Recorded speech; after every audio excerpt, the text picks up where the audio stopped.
Everybody. So if you were in with us, we watched a documentary today. It was 3 parts on Hulu. It was really good, very good. I recommend it very highly. They had Richard Allen's wife in it. They had Abby's mom.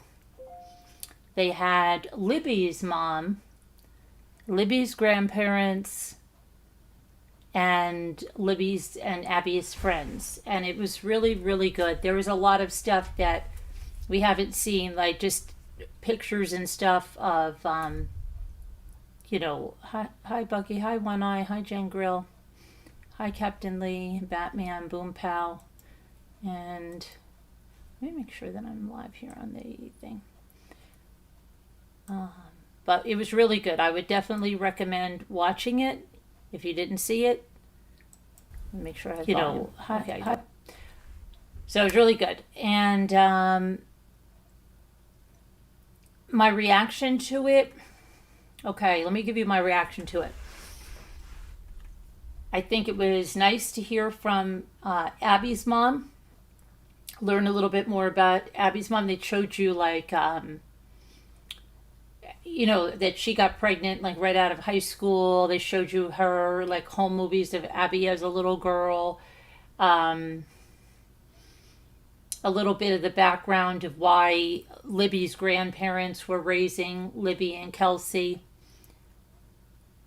It's, so you got that background. A lot of background about the Monon High Bridge, and a lot of footage of that to kind of see where it was and where the girls were found. And also, yes, about, and why am I'm Jen Grill. What is that guy's name? Jen Grill watched with us.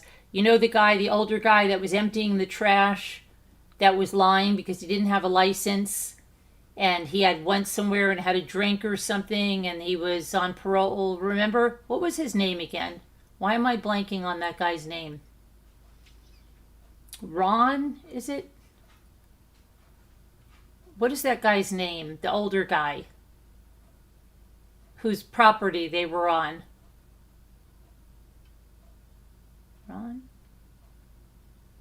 Ron? Well, the older guy that people thought might have been the bridge guy. They had interviews, they showed footage of him, and then they showed, what else? They didn't have Derek. They had a picture of him. Hi, Debbie D. They had a picture of him, Libby's father, but they had a lot with Libby's mother. Let me see. But then they have Richard Allen's wife. And you know what's weird? It's so weird, okay? She says that they were high school sweethearts and stuff like this. And she shows a lot of photos, probably that you've never seen, because I never saw them, okay, when they got together. But the thing is, and there's always a thing, but the thing is, for a guy that's supposed to be, they were supposed to be right out of high school and then they had their daughter, she then shows footage of him, pushing the daughter in, one of those little Tykes cars and stuff. Maybe she's 3 or 4 years old. So which he should be, Ron Logan, hey, thank you there.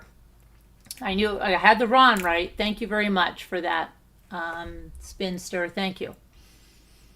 So, good to see you. So anyway, I'm surprised. Oh, she's delusion, she's in a delusion.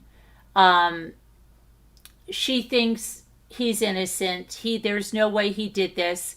They show little bits and pieces of the interview we've shown on here, where she goes in, and then they play some of the confessions, which we've played on here, when he's confessing that he did this, and she's telling him, no, don't say that. They have some YouTube people on. They have a little bit with different. Hi, UHP. How are you? So they have some YouTube people on.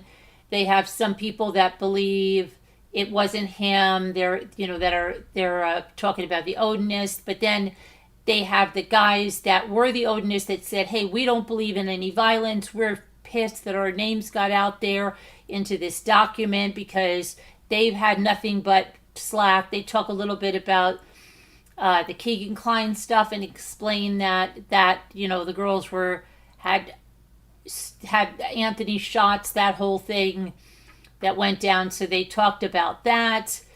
They talked about the 43-second video that was on Libby's phone, and we've shown that on here. The down the hill. But Kathy's showing the pictures, and here's the thing, I'm going back to that. He doesn't look like a guy that's 24, 25 years old. He doesn't look young. And even when their daughter, when she's like graduating high school, and he should only be she said like they got married right out of high school and then had their daughter pretty much right away. Let's give him 20, okay? 38 years old. He doesn't look 38 years old. And, so it's just weird. It doesn't look, either it's a hard life out there and it ages you real fast, or I don't understand it, but he doesn't look young, okay? He looks like maybe that would be 6 or 7. Yeah, I'm just surprised because they're saying how young they are and how and it's just like, it's not looking that way. Like maybe she did a little bit, maybe at the graduation, but she didn't look 38 years old. Okay, and then definitely when he was being arrested, her hair was like all gray. So I don't know.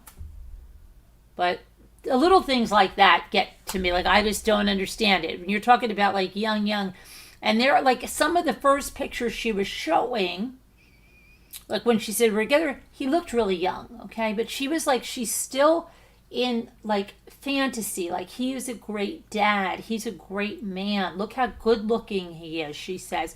Oh, he's so good looking, this is one of my favorite pictures of him. Oh, look, this is our wedding. She's still looking at him with awe. Now this was done in February of 2025, this interview with her, but she's got like winged eyeliner, she's all made up for this thing. Those of you that saw it with us, I think Jen Grill may be the only person here that saw it with us that's here. But it's definitely worth watching. Definitely. Definitely. Watch it. And to see, like, because we already read the grandmother's testimony, but then you hear her say a lot of things. So I think it's very good. Hello, Debbie 2 Scooter. But I want to go over part 4 because I'm interested in the testimony. We didn't get to see it. They also have that guy, Tom.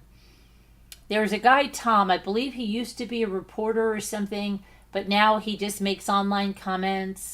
He's a very nice guy. His name is Tom Watson. Is it Tom Watson?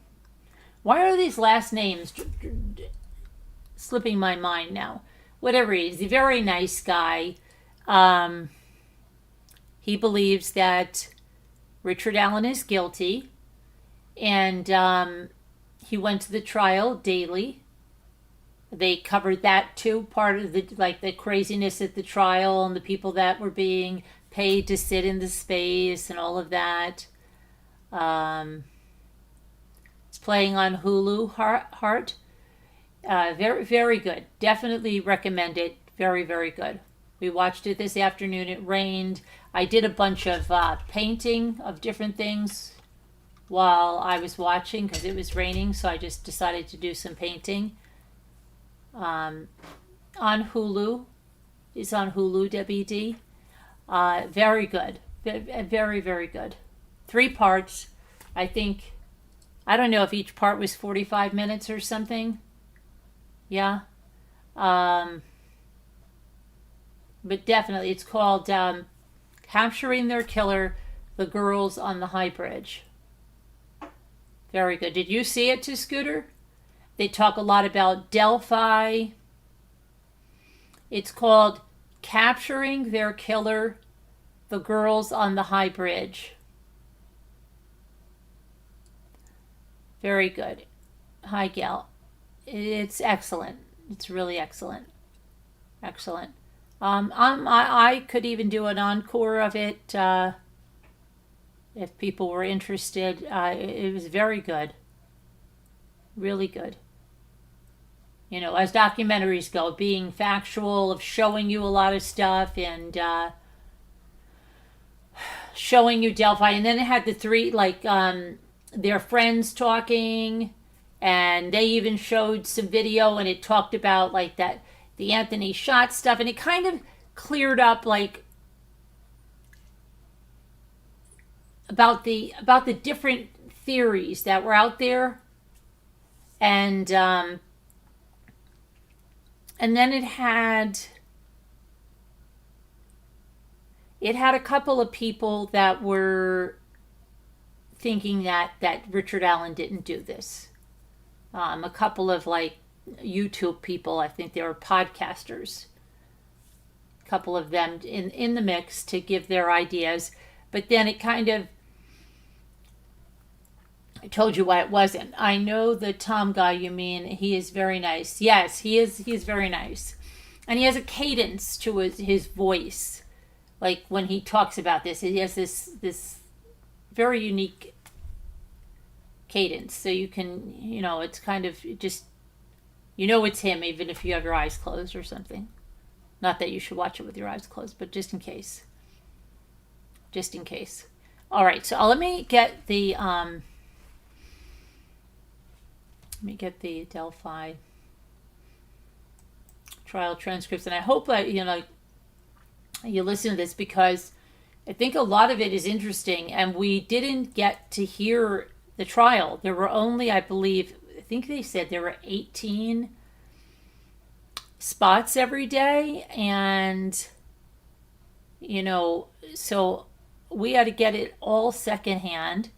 Oh, and I want to tell you something. Is anybody familiar with Teresa Elvis? Is it Teresa Elvis? Wait a minute. Hold on a minute. Let me see if it's Teresa Elvis.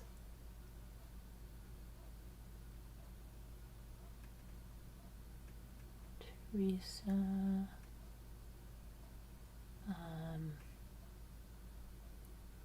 Heather Elvis. I am so sorry. It's Heather Elvis. Is anybody familiar with the Heather Elvis case out of South Carolina? Well, if you are, I'm going to be going through that again too, and I've got a lot of discovery to go over in that.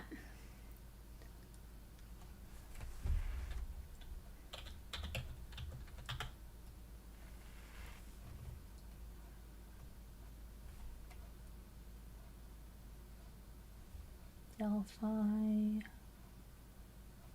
What is this? No.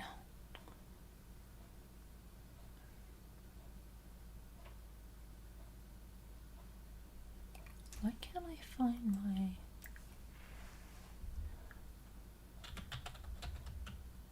Oh, that's what I want. Okay, so we were on... I'm just going to try this one. I think this is where we were on the transcript. We had just...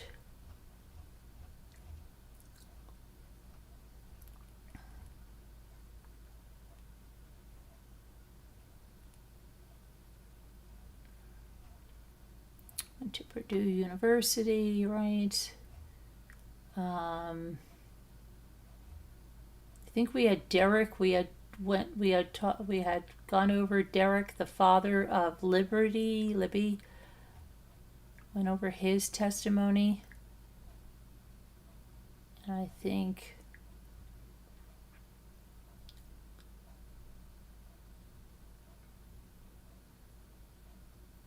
maybe Kelsey. So it looks like Kelsey, I may ask you questions that we had Kelsey on there. Let me see.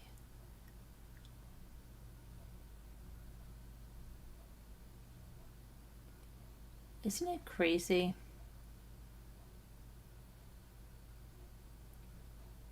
She worked at Dairy Queen. Wait a minute. I'm pretty sure I went over Kelsey.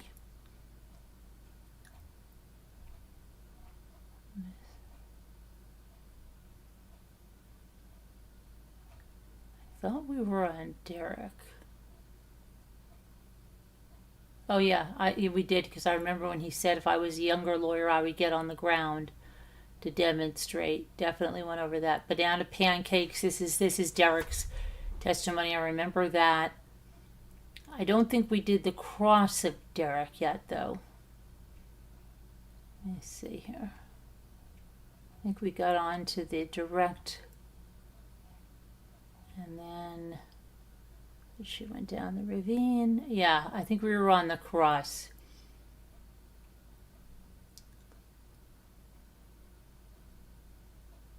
So we're close to it. Let's see. My daughter Glenna was with me. Yeah, I remember when he said that. And I don't know, they never mentioned this Glenna. So that's Derek's daughter, Glenna? I don't know. Where is she from? I don't know. And I'd heard Mom screaming. She had just heard something. We went there. Okay, so we went to the cross-examination. So that's where we are. Cross-examination of Derek. And before I do that, I'm just going to put up the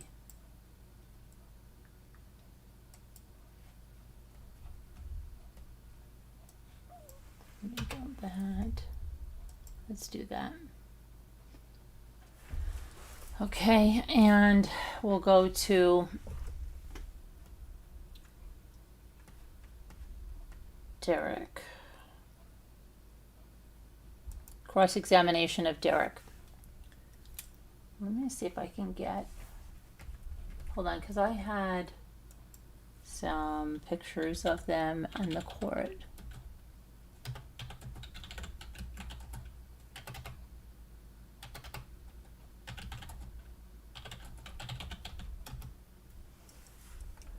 Okay, let's see here.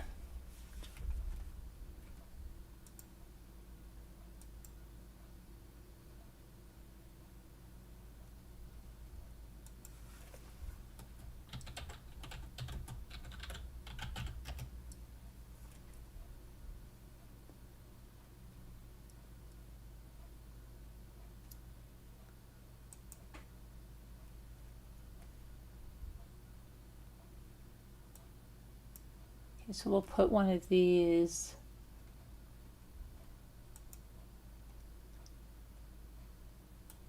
Or how about we put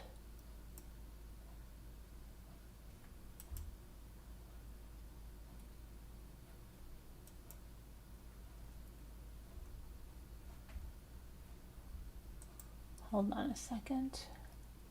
I'm trying to get just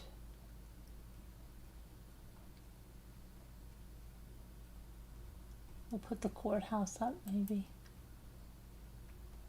since everybody was there.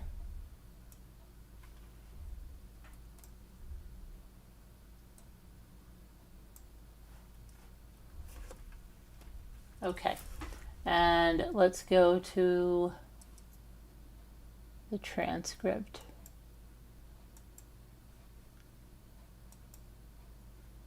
So again, the cross-examination of Derek German. Okay, so it says, okay, I wanted to kind of help. I think it's a little difficult still for me to understand where everything is. So I wanted to ask, if I'm on the Mears Trail, the Mears entrance, do you know what I'm talking about? Derek says, yes. And if you walk down the Mears entrance, kind of where the, oh, you weren't here for that, and now you're on the main trail, you know what I'm talking about. Yes, he answers. And if you turn right, where are you going?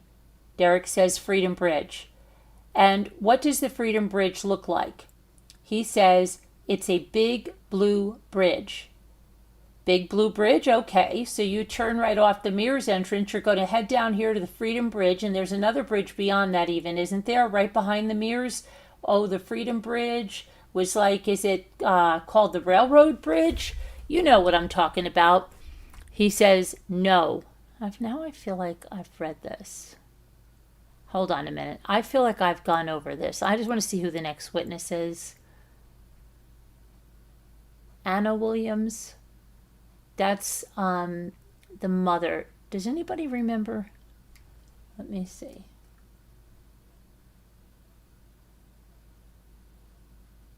Most of her life. No, we went over Anna because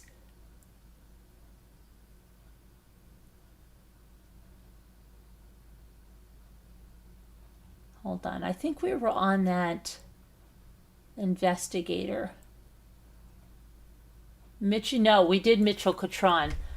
That's, I think that's where we were on the cross-examination of Mitchell. Isn't it scary that I used to have somebody that used to write down that everywhere we were. Okay, so Mitchell, if I go over here, that's exactly where I am on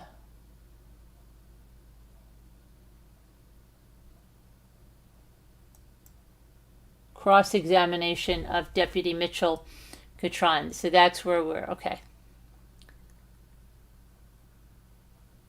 So it says, okay, do you recall how many tips you followed up on?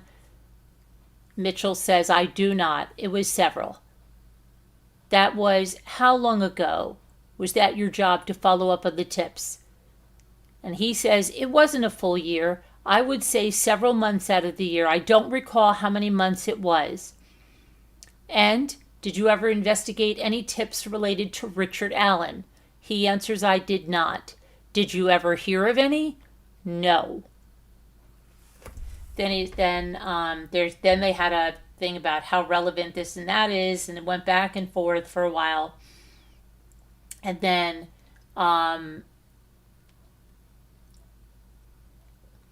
after that, there was a redirect from the prosecutor. Okay, Catron, I'm going to have you stay on the witness stand, but at any time while you were driving out of Weber's driveway, that private driveway, did you ever stop and go down to the creek and look in this area? He says no. Any time you looked in this area, was it from your vehicle? He says yes. And is it your testimony here today that you didn't see anything in this area? He said that's correct. Is it your testimony here today that since you didn't see anything in this area, and since you didn't see any bodies in that water, there were not any bodies in that area? Is that your testimony today? He says, I did not see any there. That is my testimony. So, you didn't see any, but your testimony is not that there, just because you didn't see them, there weren't there. That is correct. And then there was a recross, and it said, so 5:47, you're here. Is that right? Yes. Okay, so you spent 5 to 7 minutes looking here? And he says, yes, as best as my memory serves, yes. Okay, I wrote some times, 5:17, I'm sorry. So from 5:22 to 5:25, you're here? Yes, he says. Okay, and as you're driving down there between 5:30, about 5:30, would that be right? Yes. Okay, here. And you spent 5 to 7 minutes here again? Yes. So we're at 5:35 to 5:37? Yes. Okay. And then we go back up the access road about 5:40? Yes. And you don't see anything here at that time? He said that is correct. And then they asked if anybody in the jury had any questions for the officer. Somebody had a question, all right, if counsel would approach. Is it common for people, here's the question, okay? Is it common for people walking the trail to stop and turn around at the high bridge? Or does the trail continue onto the ravine on the north side of the river? And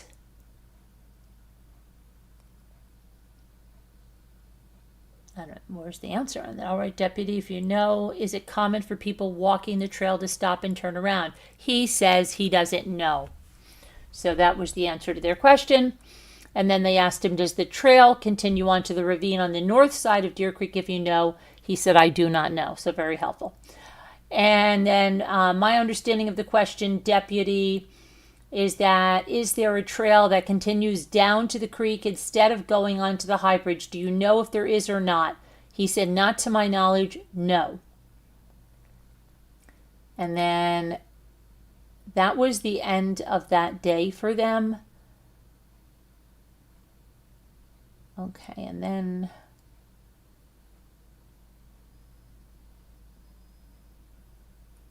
let me see.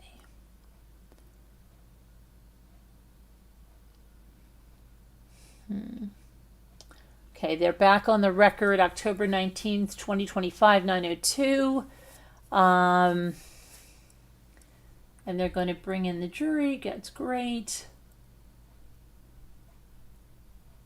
And their next, Stephen Mullen is their next witness. So prosecution begins. Mr. Mullen, before we start, I'm just going to remind you to speak up as loud as you can. They're having problems with this.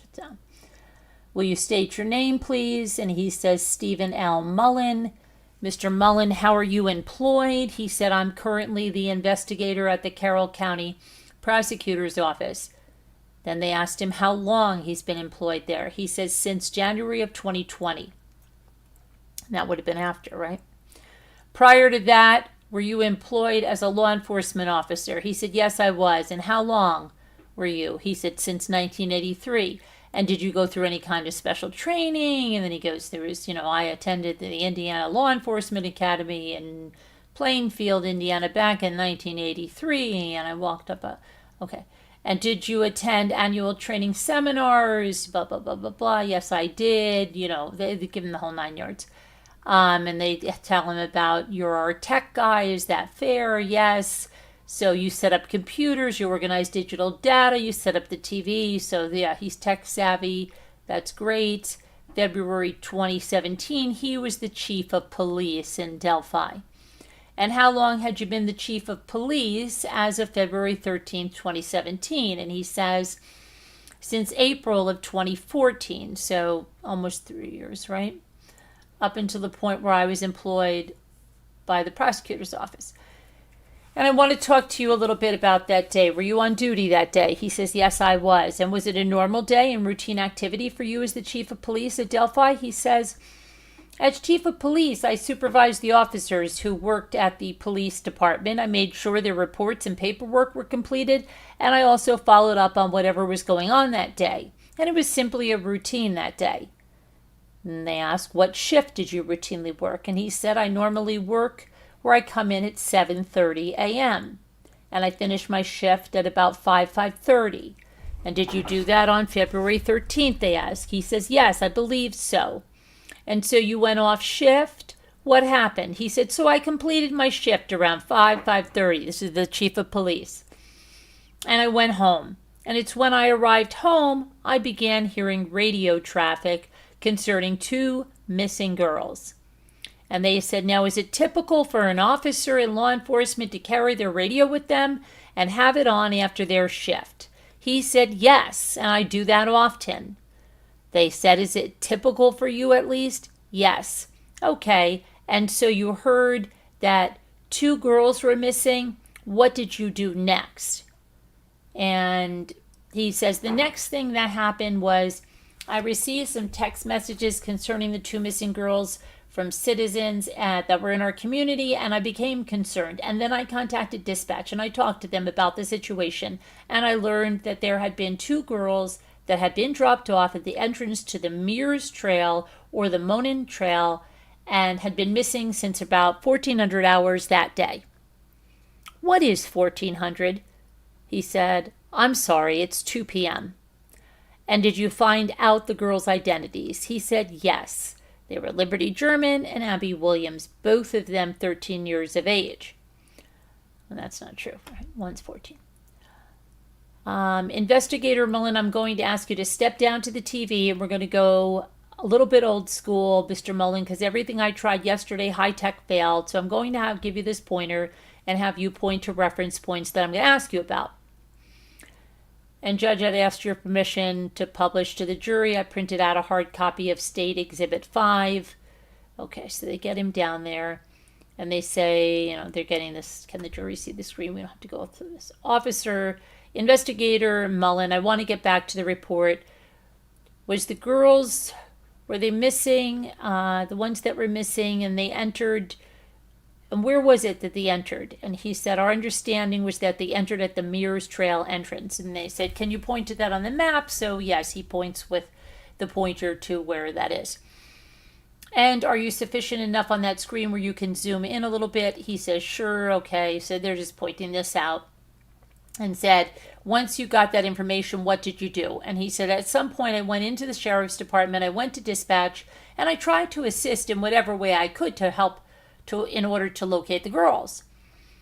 And then they asked him, and you can have a seat back in the witness stand. Thank you. Or in your effort to assist, did you reach out to the Delphi Community School Corporation? He says, I did. I had several phone numbers for the officials at the school in my phone. So it was very easy for me to contact the school officials, the principal, the guidance counselor, and see if I could locate some friends or acquaintances of the girls so that we could perhaps find out where they had gone.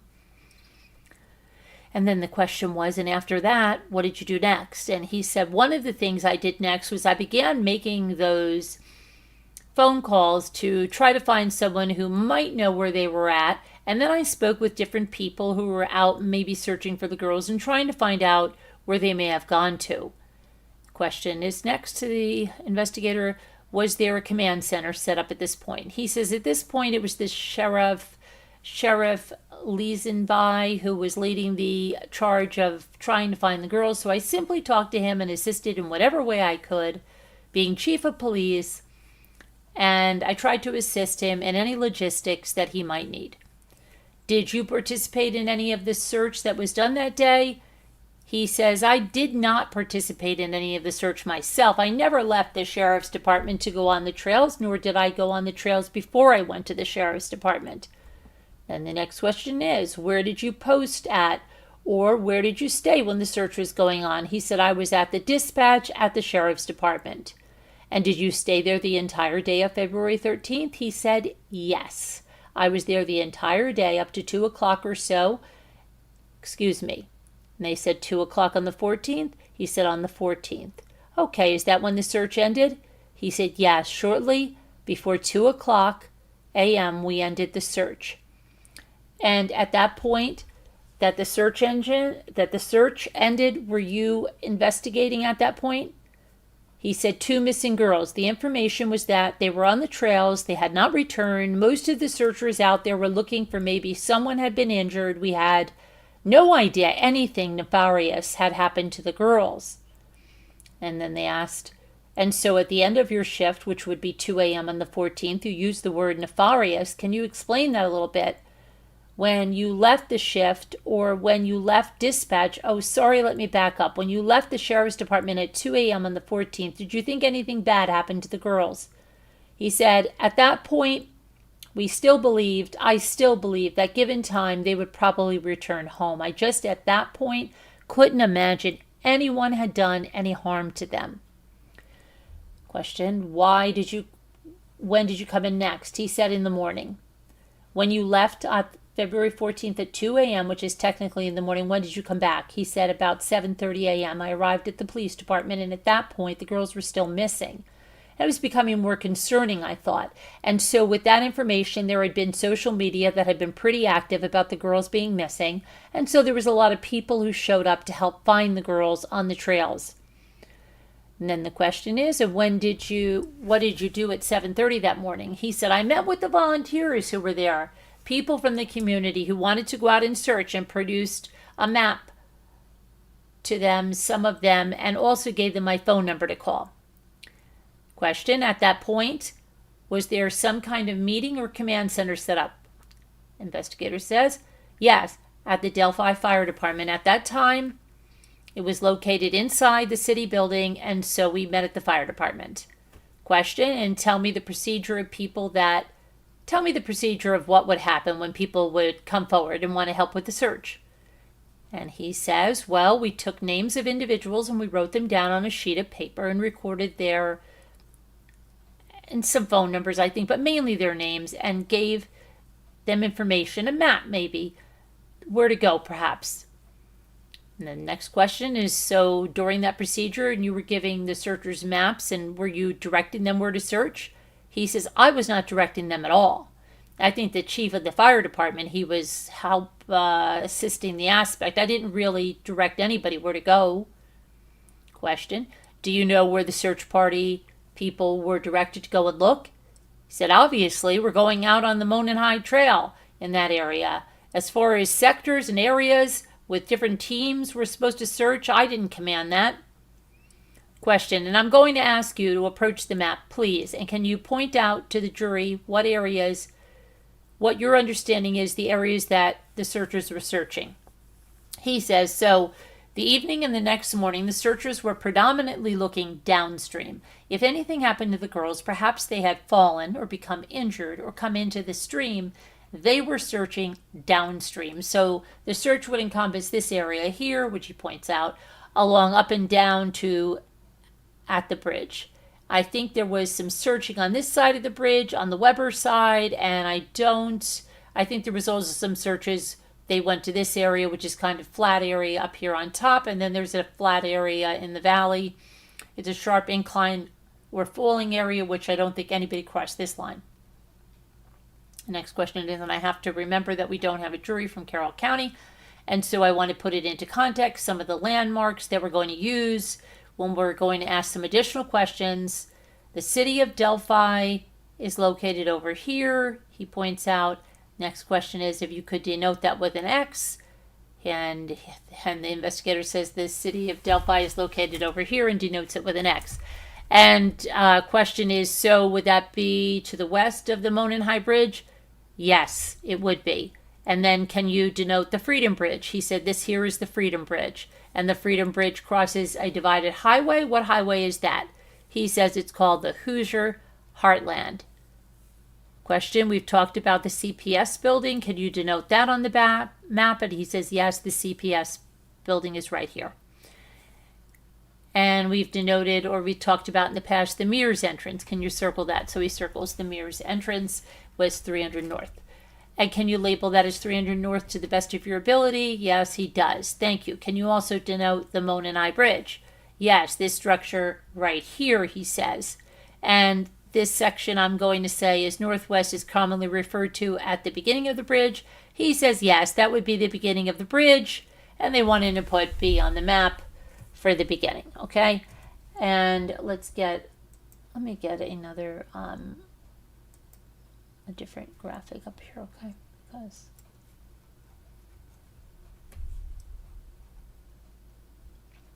here, let's put this up here.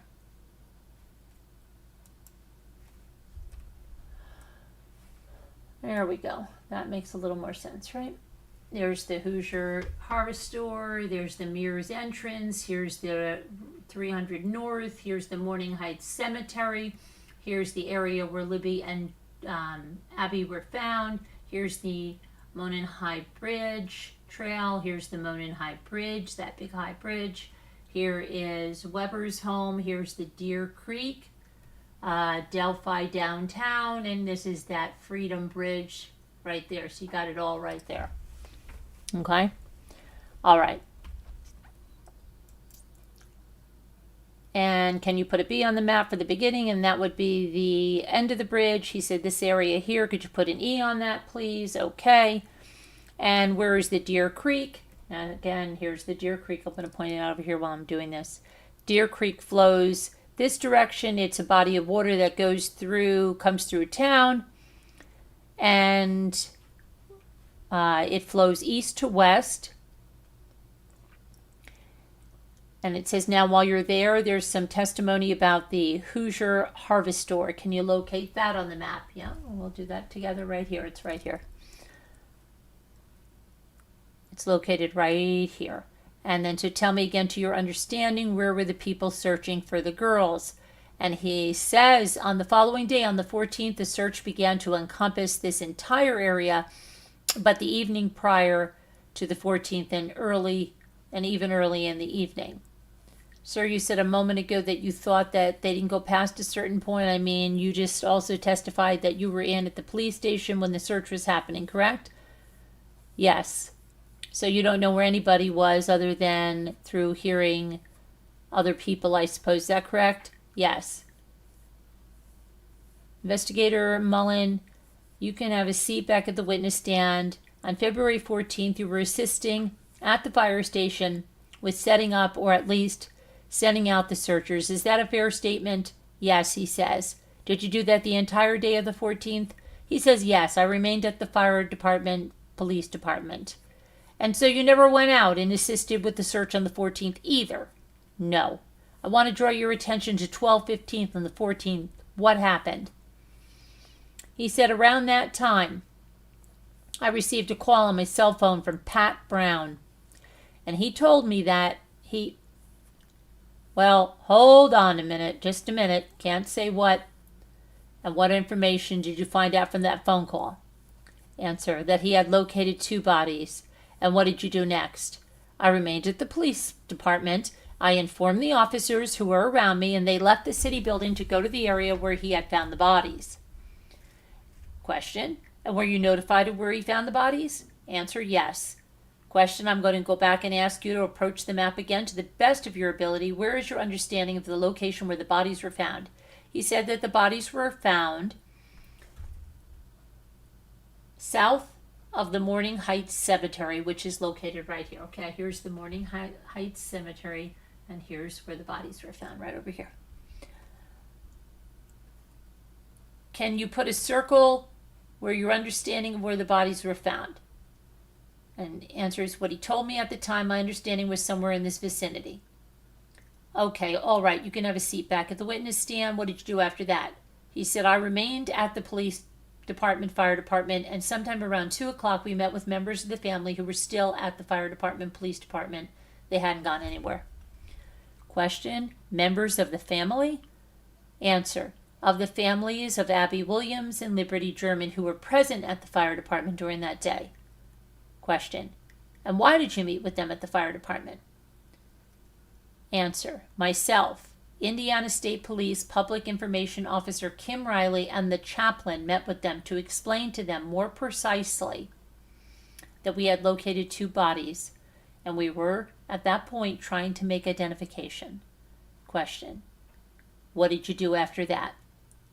Answer, I remained at the police department until around 7 o'clock. I got a phone call from Tom Mears.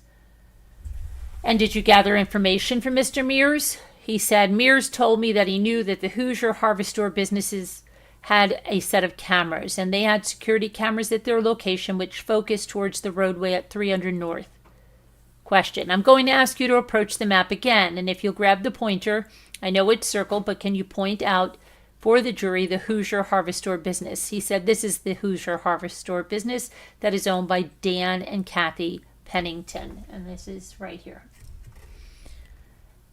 After you'd gathered information that they had security cameras, he said, yes. They said, did you go to the business location? He said, I did.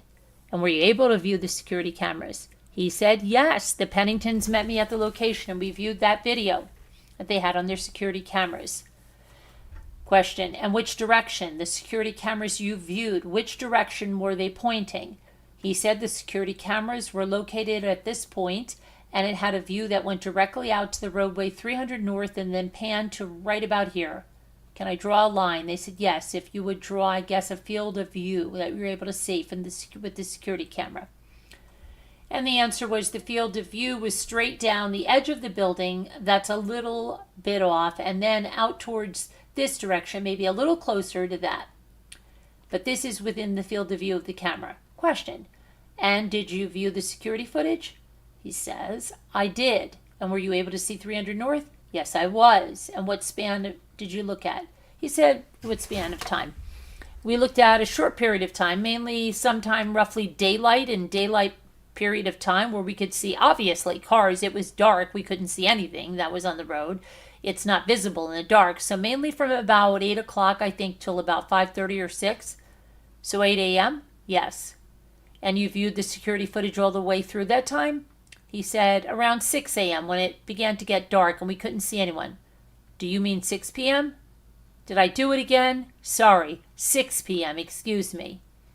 Question, all right, and while you're viewing the security footage, what are you doing? He said, I used my cell phone at that time to take some pictures of the vehicles that were traveling on the road. And what was the extent of that? He said, well, I wanted to preserve that information and make sure we had the pictures of the vehicles, some of them at least, so that we could go back and try to collect the video. And how long were you there at the Hoosier Harvest Store viewing the security footage? He said probably about 45 minutes to an hour. Okay, you can have a seat back at the witness stand. I want to fast forward to 2024, I believe. We saw drone footage from a prior witness, and I want to talk to you about that drone footage. Can you describe to the jury how the drone footage came about? He said, yeah, I worked with the Tippecanoe County Sheriff's Office, and they brought down their drones to photograph the area. We actually took the drone footage February 13th of 2024, and we did it at that time because that was the best representation of the foliage that was in the area back in February 2017. So it was pretty consistent with what we would have seen back then. The only differences were the improvements made to the bridge and the trail. And the drone footage, or at least part of that drone footage you took, was displayed to the jury through Kelsey German? Yes. Was there any additional drone footage taken? Yes. Was there drone footage taken from the Freedom Bridge to the Mullen High Bridge? Excuse me. Yes, there was. And was that taken at the same time? Yes, he answers. And then they wanted to play that drone footage now. It's 9 minutes, and so the state's going to move. So they play that drone footage. And then they asked, this area that you're looking at now is the beginning of the trail. The trailhead pretty much was the same as it was back in 2017 without the improvements to the lane, which I believe started back into this area. They now have it paved. And that was his answer. And the question is, now you're referring to this as the trailhead? Yes, trailhead. That's not what we have heard in the past from other witnesses. Where is this on this map? And he said, this is located at Freedom Bridge. So this is the beginning of Freedom Bridge? Yes, now Freedom Bridge is over here. Okay. And that is the bridge, I guess, that was farthest west on the map? Yes. Okay, the blue bridge over Hoosier Heartland. Question. Go ahead. If you could start the video again. This kiosk was not here as well. And where is the drone footage moving? Where is it going? The answer is it's moving along the main trail towards the high bridge. Question. And so this is an accurate representation of what you would have seen if you started at the Freedom High Bridge and worked your way down the trail towards the Mullen High Bridge. The answer is yes, it is. Okay. Then says, except in 2017, this was not paved. It was all gravel. Question. And when this was done, when again? What date was this done? They said February 13th, 2024. Question. And I want to allow the video to run. Can you point out where we get to the Mears entrance? Answer says yes. This fence was not here at the time. In 2017, the barrier or the fence was not there either, he answers. Question. I would ask in your narration as we move along, is there any other aspects that were not there in 2017? If you can point them out to the jury. And they said, were there benches on the trail back in 2017? Yes, he answers. To your knowledge, are all the benches that we've seen in the video, were they all there in 2017? He says, yeah, to my knowledge. Okay, just go ahead, let it play. And Mr. German testified about going straight down to the creek. And is that the trail? Can you point it out, please? Yeah, can I stop it real quick? Okay, it'll be easier. Go back a little. Okay, they go on and on pointing out stuff, right? Which I'm just going to kind of go through this because we're not seeing this.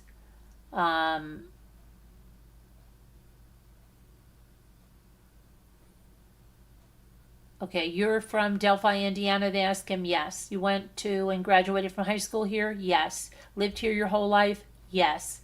In your experience with your life here in Delphi, what kind of people typically would cross this bridge in 2017? And I'm going to specify that a little bit would adults typically cross this bridge? He says some. Who was more inclined to cross the bridge back then? Answer, teenagers or younger people. I'm going to ask you to pause the video for a moment. Sure. Teenagers, younger people, is that correct? Yes. We've come to the end of the bridge. What are we seeing now?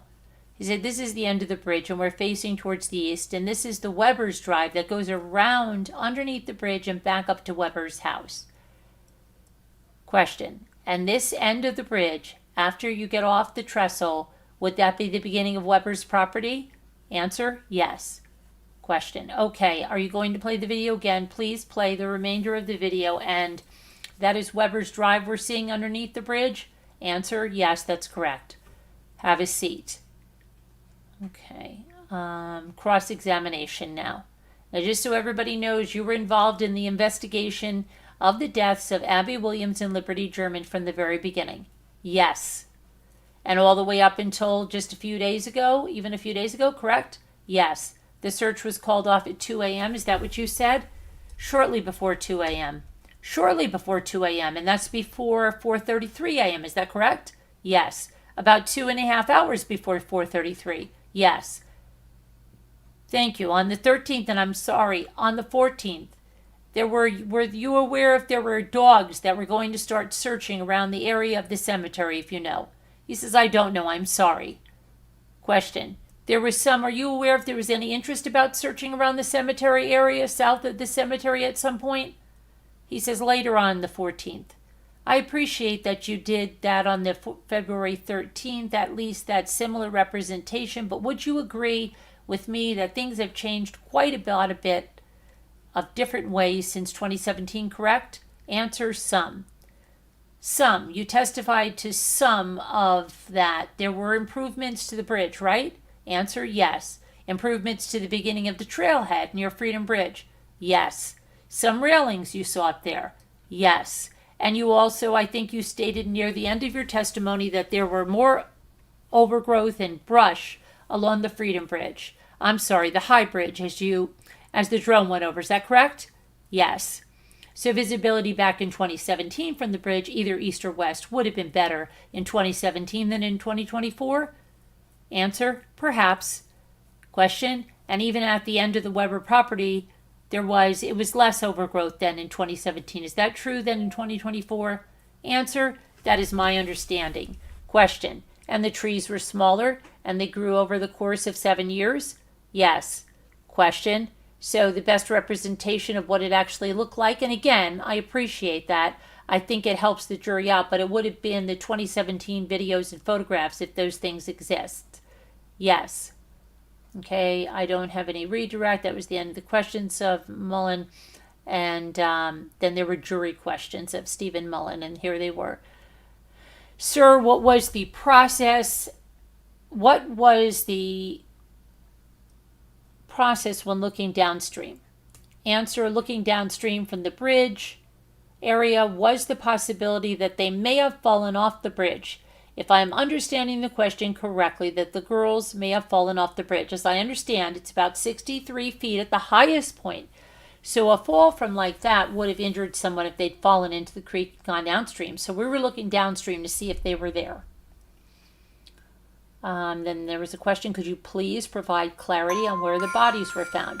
Was it near Deer Creek or the creek reservoir that runs north and south from Morning Heights Cemetery? The answer was the bodies were found along Deer Creek, but off north of Deer Creek in the area south of the cemetery. Without going on the map, it is difficult. Question, why don't you go ahead and approach the map? Certainly. Could you repeat the question, Judge? Yes. Could you provide clarity on where the bodies were found? Was it near Deer Creek or the creek reservoir that runs north and south from the Morning Heights Cemetery? Answer, I'm not sure if I understand the creek reservoir, but the bodies were found right here in this area, right here. So I'm not sure if they're referring to the creek reservoir.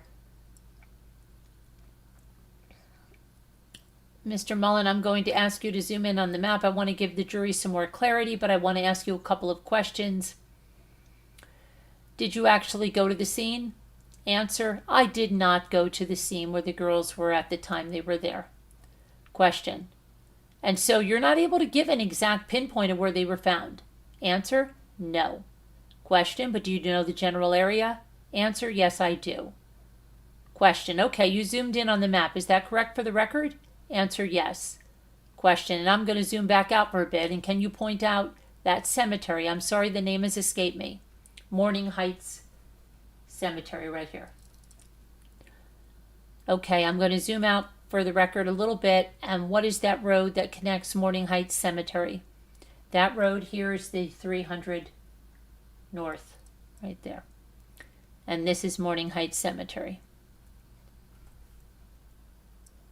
And the question talked about a creek reservoir. Is there a creek reservoir that runs from Morning Heights Cemetery down to Deer Creek? Answer, I'm not familiar with the term creek reservoir. Question, is the topography such that Morning Heights Cemetery is above Deer Creek? Answer, yes. The area here at the creek is lower. I don't have an exact foot number or a calculation, but it is. Well, Morning Heights Cemetery is higher than what the creek is as far as the topography goes. Question, and it seems like from the picture that there's some kind of ditch or ravine running this way. Is that true? Answer, yes. As far as I'm aware of, there's some type of erosion area, but the deepest part of the gorge or valley runs through in this area. Question, and now that we have the map zoomed, can you point out the area where the girls were found? Answer, my understanding is they were located right in this area, right here. Let's be right here. Were they in the water? They were not in the water. So they were not in the Deer Creek? Correct. They were on dry land? Yes. Okay, and then they asked for any follow-up. Then there was a question, and were the girls found, is this a flat area, correct? Answer, yes. Okay, and answer, I would correct that. Not exactly flat, but it was more level than some of the other areas out there. Question, okay. And you've been to the Weber property? Answer, yes. And can you point out where that is? Yes, this is the Weber home. This is Weber Drive. And then he says, have you ever been at the Weber home? Answer, yes, I have. And you can, well, the Weber property home is up here, and where the girls were found is down here, correct? Answer, yes. And from the Weber property, you can see the area where the girls were found from his patio? And then there was an objection. Okay, hold on a minute. So let's see here. Could you see the area, maybe not where the bodies were specifically found, but generally in that area were found? I was not able. Okay. Was the drone moving at a pace that would be equal with an average walking pace? Good question. So when we did the drone footage, I wanted them to move at a pace which was similar to one walking down the trail. Now, is it an adult walking? Is it a teenager walking? There's some variation there. So the original footage was 1 time multiplied by 2. So it looked more like what it would be if a teenager was walking. It may have moved a little fast. It may have moved a little slow. It was difficult to mimic exactly the particular speed. Okay, let's see here. So questions by the jury. Now again, would it take approximately 9 minutes to walk from the trailhead at the Freedom Bridge to the end of the High Bridge? Answer, somewhere in that vicinity, I suppose, give or take 2 minutes. Question, 9 minutes. You think it took from the Freedom Bridge, most people, 9 minutes to get from the Freedom Bridge to the High Bridge. So here's the Freedom Bridge to the High Bridge is over here, so they're saying 9 minutes.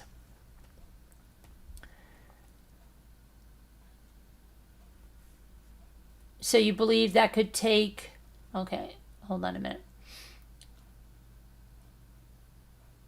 Give or take 2 minutes, it would take only 9 minutes? Answer, Just a guess. At this point, you'd have to take into consideration the nature of the bridge, whether that you want to go quick or slow given the spacing between the rails. I'm sorry, it's hard to guess. That was the speed we did the drone at. Question. Even from the Freedom Bridge to the beginning of the High Bridge, you would think then that would take less than 9 minutes? Is that what you're saying? Answer. The original footage was 20 minutes. Okay. And then he was dismissed. And the next person is Jake Johns. Jake Johns. So let me get a hi, Murder of Crows. Hi, Linda. Hey, thank you for getting a membership, Murder of Crows. Welcome to being a Deputy Rambler. Thank you very much. Appreciate that. Okay. That's when I heard that music go off. Okay. Thank you. Let's go back.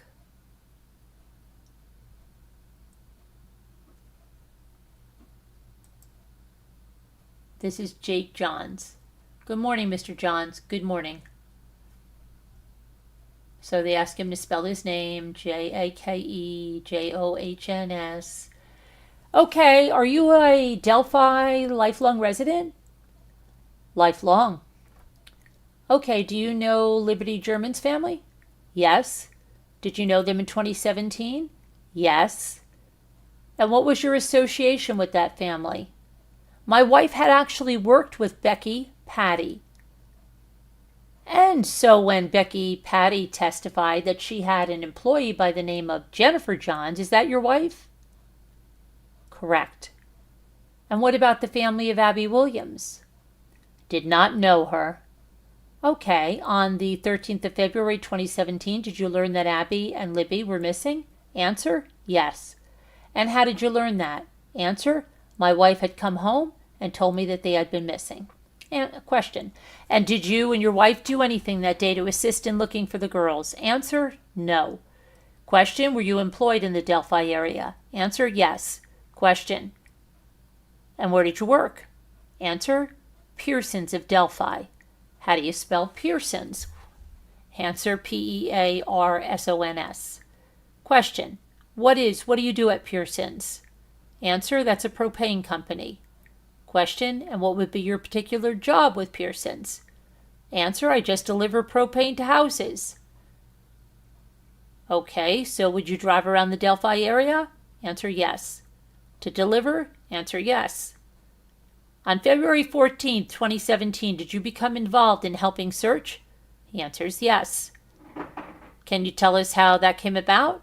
Answer is actually me and Shane Haygood went to work. We clocked in and the boss comes in and asks us if we'd be willing to search. And we said, yeah, absolutely.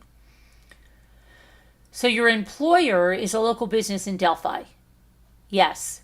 And they offered for their employees to go search on the clock? Correct. And so you and Shane Haygood decided to go do that? Yes. Did you take a company vehicle to go to the area? No, we took his personal vehicle. Now, being a local community member, were you aware there was a meeting at the city building or the fire station that morning to organize the search? Answer, yes. And so you were involved in that meeting? No. What time did you clock in that morning? You may have already said it, but 8 o'clock. 8 o'clock, okay, so from your perspective, what was your intent with regards to search if you were not going to the fire station meeting? Answer, we just figured that they'd probably already started and had their groups together and just didn't want to cause any more commotion. Okay, at that point, did you have a reference point as to where you were looking? What area you were going to look in? Answer, the area from High Bridge, and we did have a description of clothes to look for. Question, so what kind of clothes were you looking for? Answer, a tie-dye shirt was the main thing that we were looking for, which would be blue, yellow, orange, pink colors.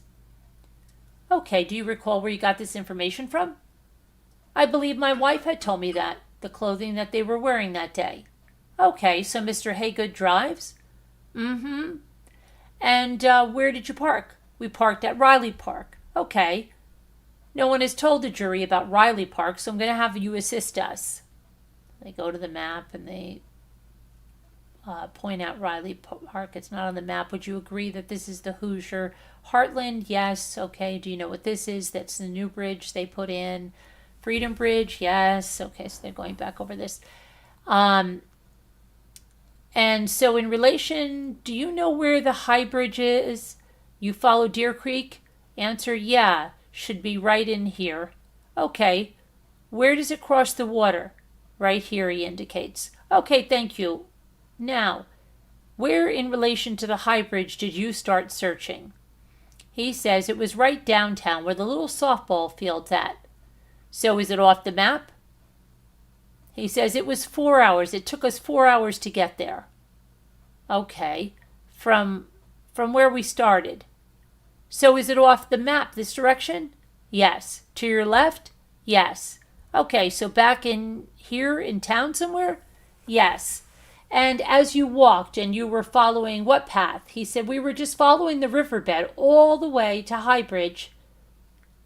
And it took you 4 hours? 4 hours.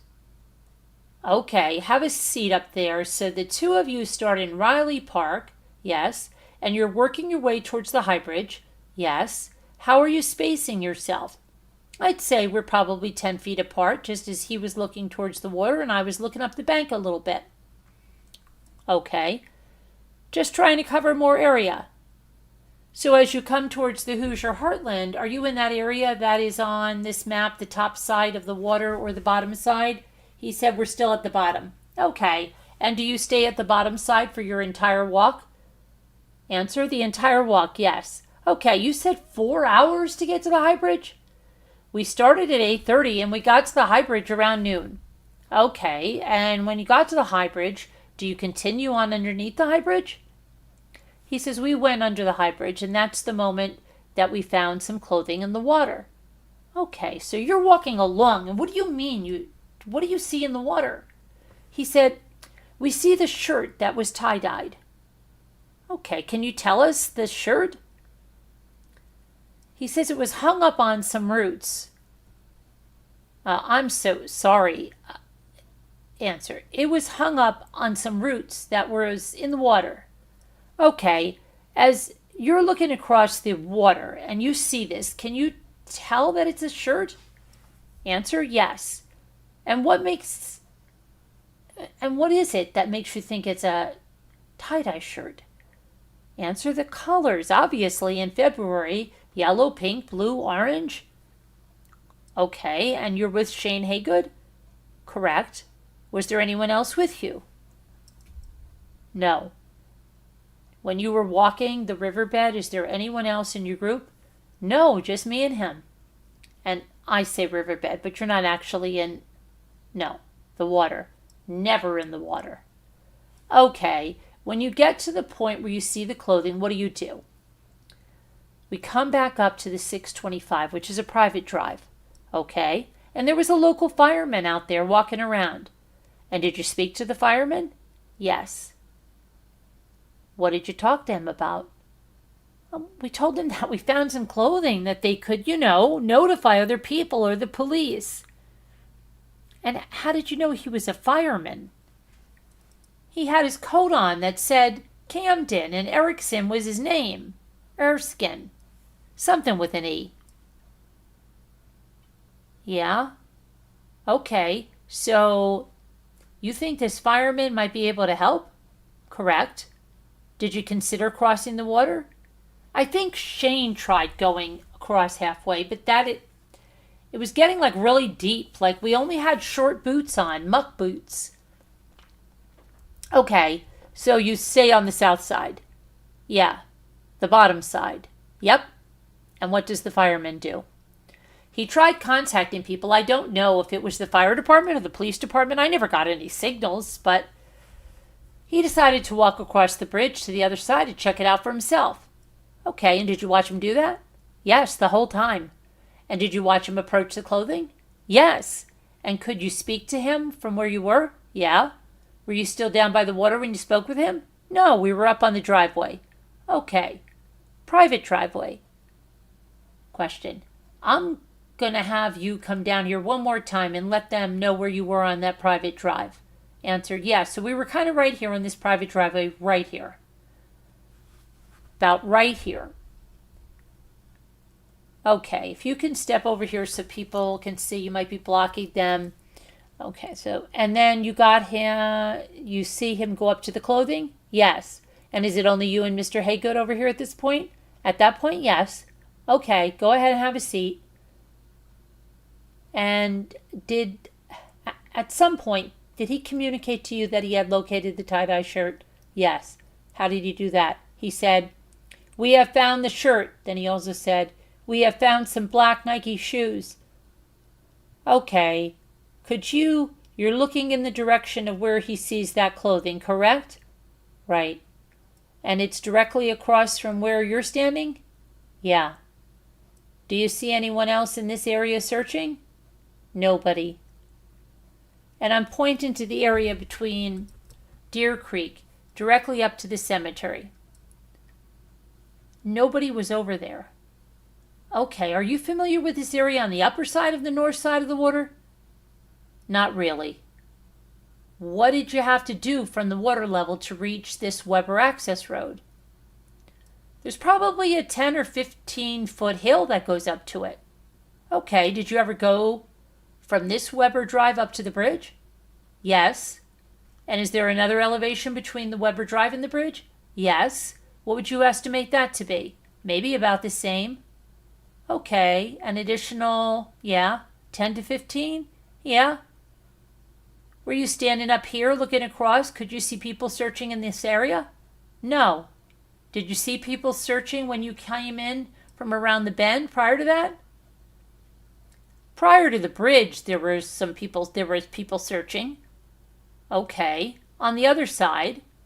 So prior to the bridge, there were people searching on the opposite side of the water? Yes. Did you see anyone on your side of the water? No. Did you at some point call, did your group contact law enforcement to say that there was clothing in the water? Or did someone else do that and you're unaware? The fireman was, I think, the one that got a hold of them. We contacted somebody that actually lived on that side. Okay. That maybe could come down and check it out. Okay, did that resolve? About the same time the fireman was coming to the close. Okay, so you were aware that someone was being contacted to come from the other side? Yes. What do you mean by that, from the other side? Someone that lived over there, that Shane Haygood called down to come down to and check it out. Okay. So, did you learn that someone was coming from the other side at some point? Yes. And who did you believe was coming from the other side? Pat Brown. And is that person known to you from the community? Just the community, yes. Okay, not personally. No. As you're standing up here and you're watching this fireman approach the clothing, did you hear or see anything on the other side? Well, before that, other than the fireman, I'm sorry, in the water. Well, before this, I mean, what's going on now, Brad German, his wife, Kelsey, and Michael Bennett actually showed up over there at the time from the firemen, and it was going over there at the time that Pat Brown was coming down the hill. Okay, and that's some of the family of Liberty German? Yeah, the grandparent. Okay. Did you know these people personally prior to this day? Yes. Okay. And what was your familiarity with the whole area? Have you ever been to the High Bridge Trail? Never. Have you ever heard about the Monon High Bridge? I had not. So you lived here your whole life, and you didn't know about the High Bridge Trail? No. Okay, what about this cemetery? Just drove by it, of course. We do a lot of route running, so I've been on about every road in Carroll County. Okay, but as far as the area from the cemetery to the water, were you familiar with that? Never. Okay, so you said you believed Pat Brown was coming from the other side? Correct. Did you ever see or hear Pat Brown? I didn't physically see him, but we heard him coming. I think Shane was still on the phone with him, and he just said, "We have found the bodies." Did he sound alarmed? Absolutely.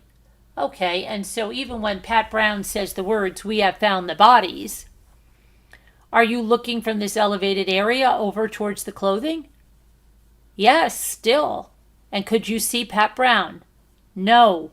And could you see the bodies of Abby and Libby? Could not. From that side? Could not. Where did you go then from that private drive when you left the area? We went out of Weber's driveway on the other side, out towards the front. Question, so along this drive, coming back to the west? Answer, actually up by the house. Question, you went out that? Yes. Direction? Yes. Question, okay, so actually this connects all the way around? Yeah. All right, there was a photograph taken of the clothing from your side of the water. Is that correct? Answer, correct. And although you didn't take it, you're familiar with it? Correct. Mr. Johns, I'm going to show you what's marked as States Exhibit 7. It has a sticker on the bottom. Did you recognize the photo? Correct. Does it represent what you saw on February 14th from the opposite side of Deer Creek? This is it. Okay.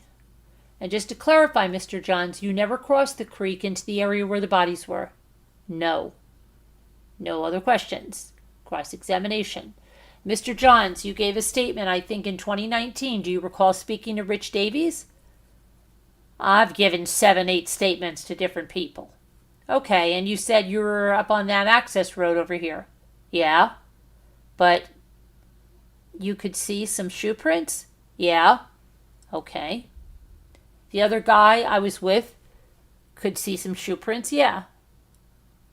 Did you see the shoe prints? No, I was more up towards the road, closer to the road, and he was down to the water. All right. And was there a mark of a kind of a slide?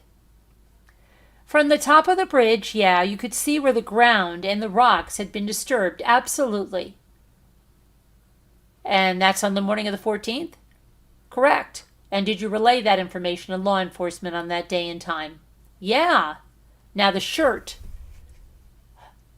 I'm sorry, I marked the wrong State Exhibit 8. That was pretty easy for you to see. And this is about 12 o'clock on February 14th. Between 12 and 12:30, I'd say. All right. And you didn't go out to get the shirt, right? No. The water was really deep? Yeah. No area where the water wasn't deep? I think you could probably go halfway across. And the water's flowing pretty well? Not really. No? No. Okay. Did you ever go into the water at all? No. Now you've also said that it was weird that there was only one fireman out there. Is that correct? Correct. And when you were up here on the access road, you couldn't see over here. Is that right? Could not. All right. But you could hear Pat Brown? Yeah. All right. You could hear him really well? Yeah. Sound traveled pretty easily out there? Yeah. Redirect. Question. After Pat walked down or you had heard the voice of someone say, "We found the bodies," could you see other people come to the area? Answer. Could not see them, but we could hear them traveling down the hill. Okay. Like leaves rustling and walking. Okay. So even though you could hear people, you couldn't see them. Could not see them.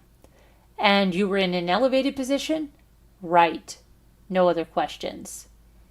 Recross. Now, Mr. Johns, I'm sorry. It's all right. You were here, is that right? Answer, about the middle from there to that house. Okay, so a little farther. On the access road? Yeah. Okay, and do you know where the voice of Pat Brown was coming from? Yeah, it was exactly straight across from us. Okay, how do you know that? I don't know that, but Shane told them where to come, and that's where he came in from the graveyard. Does anyone know further questions? Does anybody on the jury have any questions? And that's it for that witness. And the next witness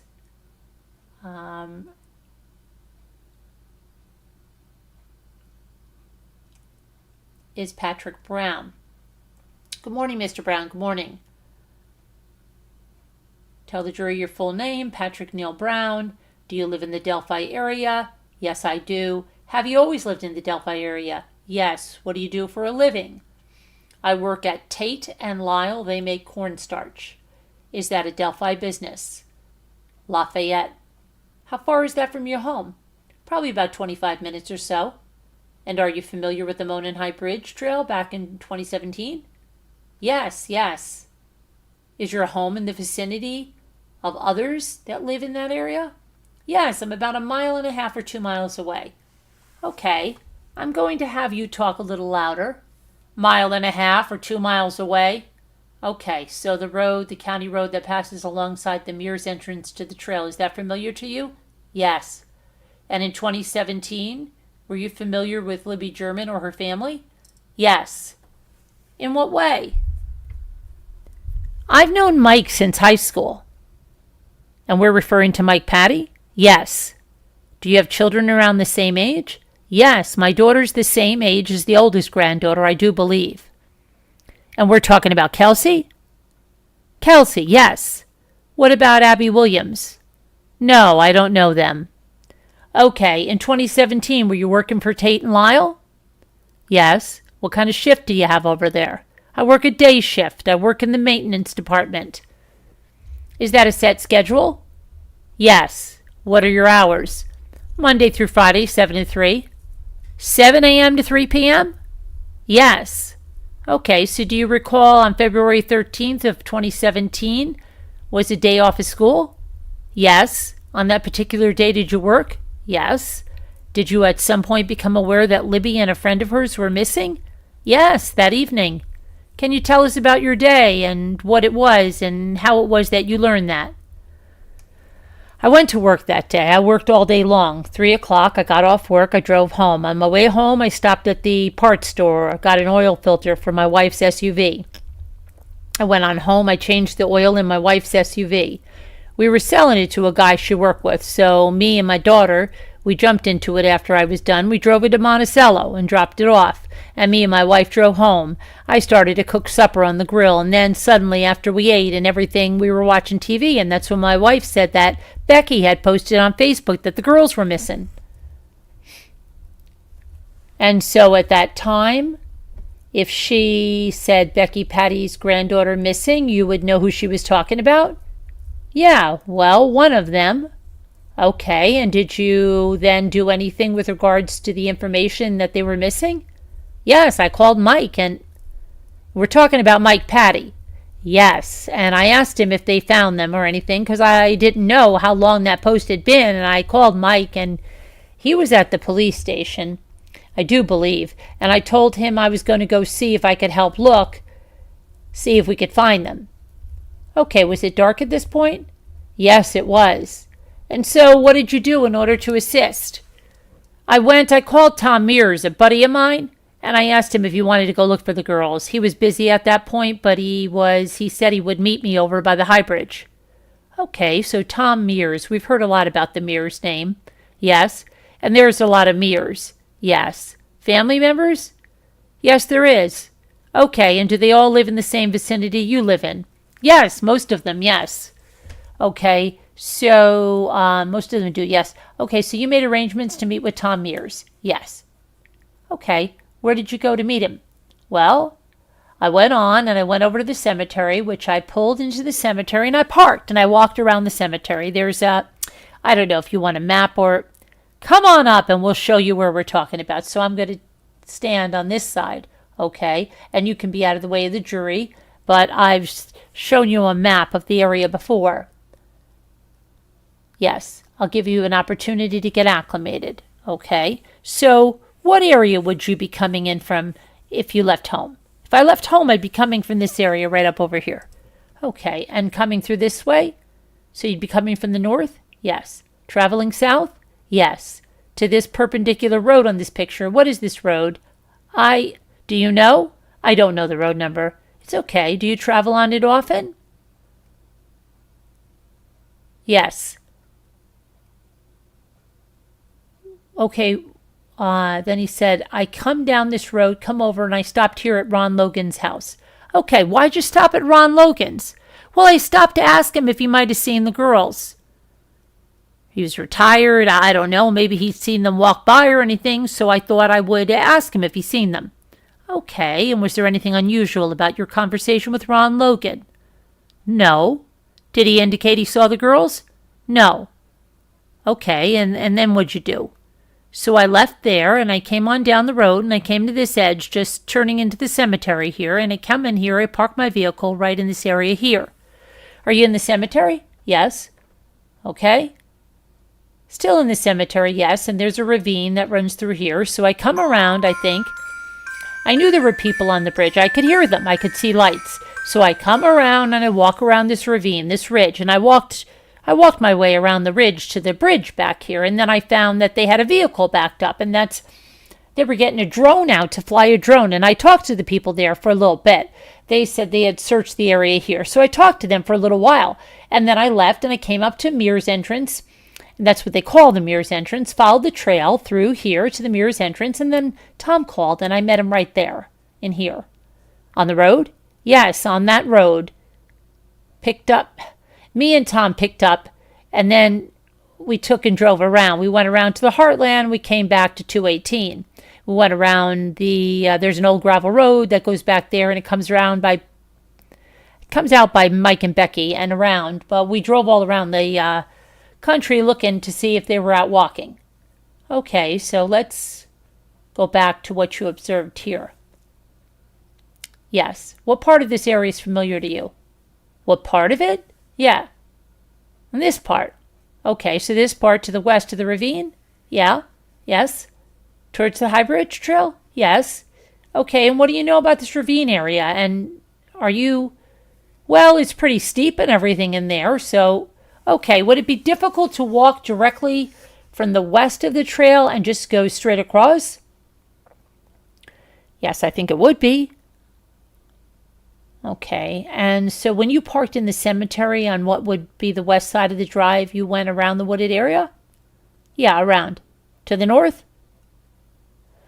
Because the ravine comes up through here, right around this. Okay, so it's even deep along the side? Yeah. Of the cemetery? I wouldn't say it's real deep, but in the dark you could probably break a leg pretty easy in there. Okay, so you come up around the wooded area, and we can see, and you walk along this? Walk along. Field or down in here? I'll walk along and walk my way to the bridge, right along through here, and then to the bridge, yes. Okay. Is there an area in here where you could not walk close to the water? Yes, it's really steep right here. It's very steep. So you came from the cemetery towards the High Bridge? Yes. Did you ever cross the High Bridge? No. And then you went backwards on the trail? Yeah, that way. Yes, that way. Okay, it's dark, correct? It's dark. Do you have a flashlight with you? Yes. And can you see other people with flashlights? Yes. In what vicinity do you see the flashlights? I see flashlights over here and some back in here, and then there were a couple back here at the bridge that had flashlights. Could you tell? Right at the entrance area. Okay, and the people that were over here with the drone, did they look like they were with law enforcement in some capacity? I could not tell you. Okay, could have been some random people? It could have been just someone that was... You get with Tom, you drive around? Yes. Did you ever come back here to the trail? Yeah, he brought me back to my truck, and then he went home. I also went home. I got home, and I talked to my wife, because I needed a can of Skull. So I drove back to town and I got me a can of Skull. And then, well, while I was in town, I drove some of the back roads, Old 25 all the way out, but I stopped at the fire station at first and I talked to the guys at the fire station. I asked them what they heard. They hadn't heard anything. So like I said, I drove some of the back roads, Old 25 down. I came to 218 and then I went back home. Was it your thought the girls might have attempted to walk home? Yeah, well, walk home, walk into town. I was just looking to see. I didn't know if they would walk or... Okay, so... Because the Patty home is in the same vicinity as yours is off the map. Yes, they're off the map over there. Okay, so you go home that night after you stopped at the fire station and... Yes. You talked to some of the people? Yeah? Yes. What did you do on the 14th of February? Would that have been a work day? Hold on, I got to get a drink here. Hold on, for you. Yes, I got up and I called off work to help search.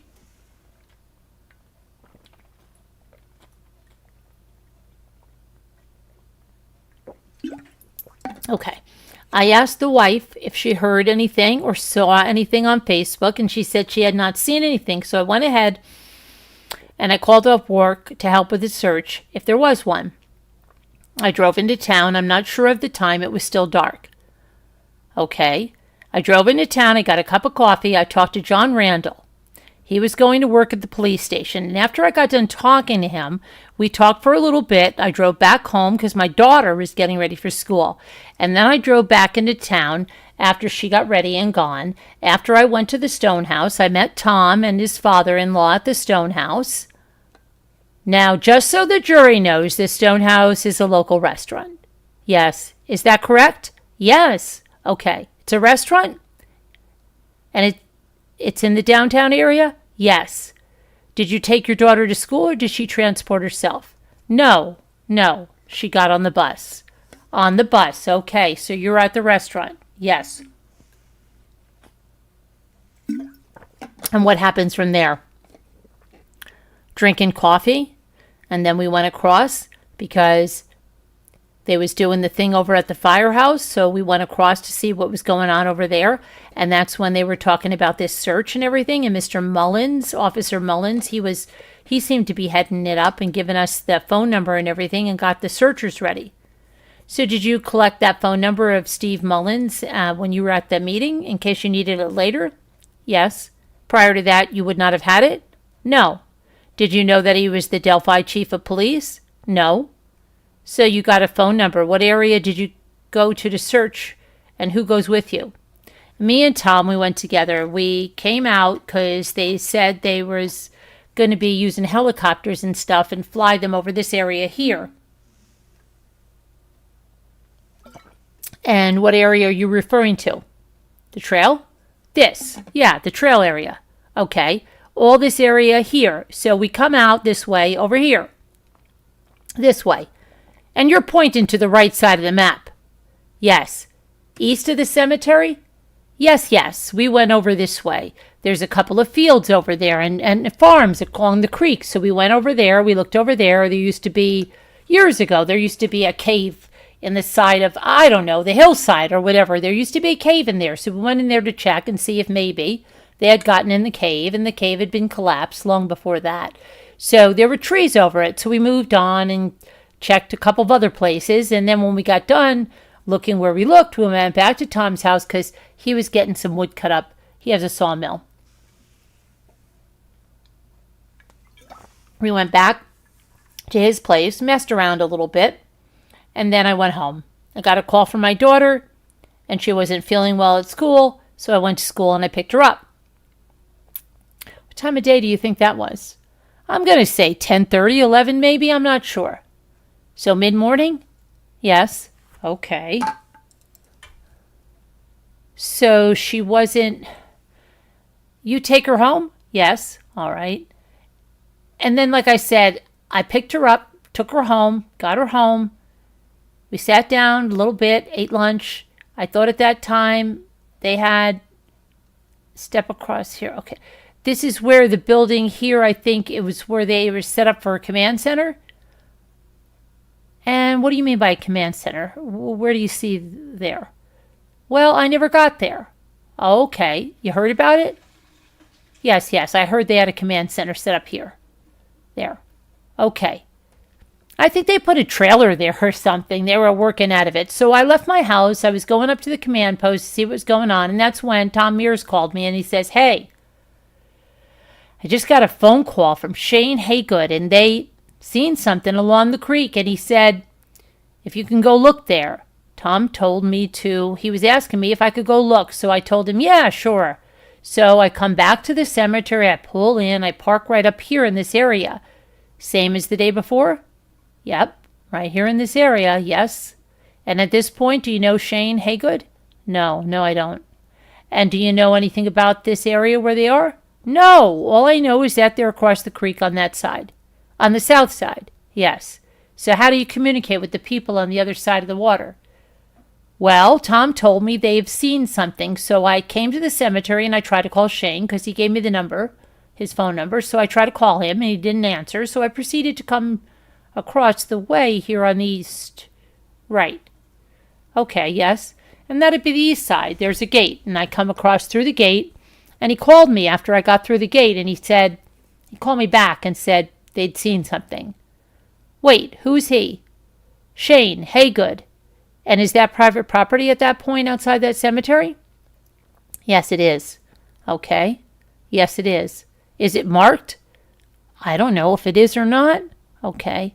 So I cross over there and Shane calls. He calls me back and he says that they are across the creek and he could see something down from the cemetery along the creek. So I proceed to walk that way, and that's when I ran into Melissa. Melissa Marchand. Okay.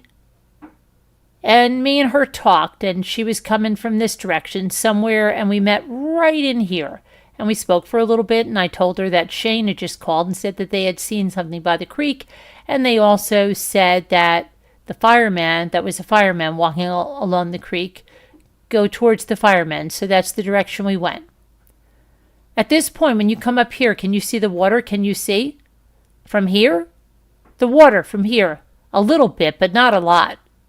Okay.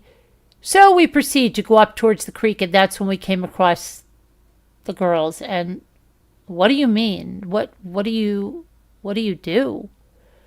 I looked at first. I thought they were mannequins. Okay. Did you say something out loud? Yeah. I said, we found them. And it's okay. I need a minute. Sure. That's when Melissa, she took off and ran back towards the other way. I turned around. I turned around like I said. I yelled out, we had found them. You need to call the police. I got on the phone. I called Mr. Mullins. I told him that we had found them.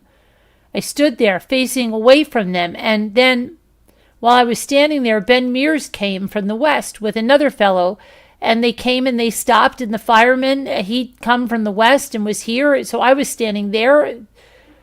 3 girls came from over here, and they came over, and they did not get close to the girls, but they stood there for a bit, and then they just went up by the cemetery. I walked over to Ben Mears, and go ahead. At this point in time, we stood there and waited, and that's when the police officers came. Okay, I'd like to switch this out for a picture that's closer up so you can help us out with what you saw and where you saw them. Okay. Now, you were pointed to the area. You were not very close to the water. I'd like you to be more specific about your location where you saw the girls with respect to Deer Creek. I'm going to guess right in here, I guess. It's hard to tell. Right in this area? Okay. You felt like it was farther away? Yeah, I mean, you don't know? Yes. Okay. Did you at some point go closer to the fireman that was in the water? Yes, I came to the creek. Okay. Where Ben Mears was with another guy standing with him, so I followed him there, and the guy dressed in the fireman's clothes was over here, and I was standing. Okay. There with them. And when you were there, when you were closer to the water talking to the fireman, did you know that he had come from the water or where? No, I don't know where he came from. I don't know if he came from this way or that way. I didn't see him. Okay, and then you saw Ben Mears? Yes, ma'am. Did you see what area he came from? Yes, he came from this direction. From the west? From the west, yes. Okay, did he come from that direction after you saw the bodies? Yes. And you said you were with Melissa. Did you know her to be a relative of Libby German's family? Yes. And what direction did she go? When she left? Yes. She went back up this way and ran back the way we came. Okay. After she got away from me, I don't know where she went. Did you leave the vicinity of the bodies after you saw them? Yes. I walked over here with Ben Mears. Were you still... I never left the area, though. Could you still see the area where the girls' bodies were? I could see where they was at, but I could not see them, though. So, if you were along the edge of the water searching, looking towards the cemetery, this vicinity, do you believe you would have been able to see the bodies of Libby and Abby?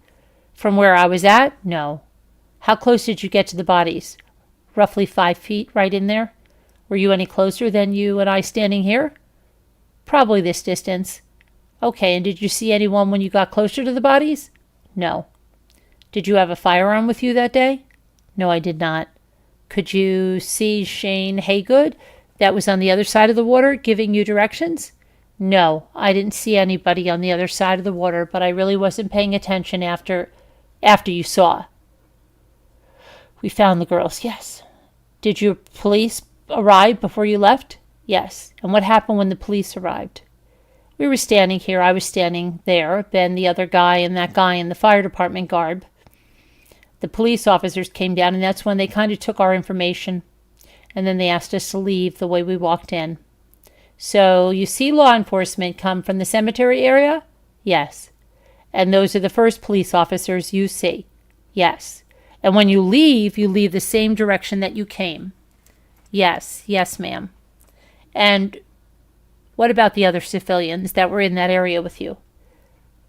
They left the directions that they told them to leave in the direction that they came also. Okay, so not everyone went with you to the cemetery? No. Cross-examination. Hi, Pat, how are you? Good, how are you? Doing good up there. You don't seem nervous. I've just got a few questions for you. Okay.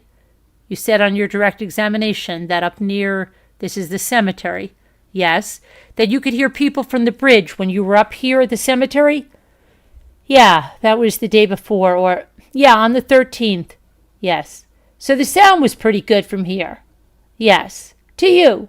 Yes. And you could also see lights, I think that's what you said.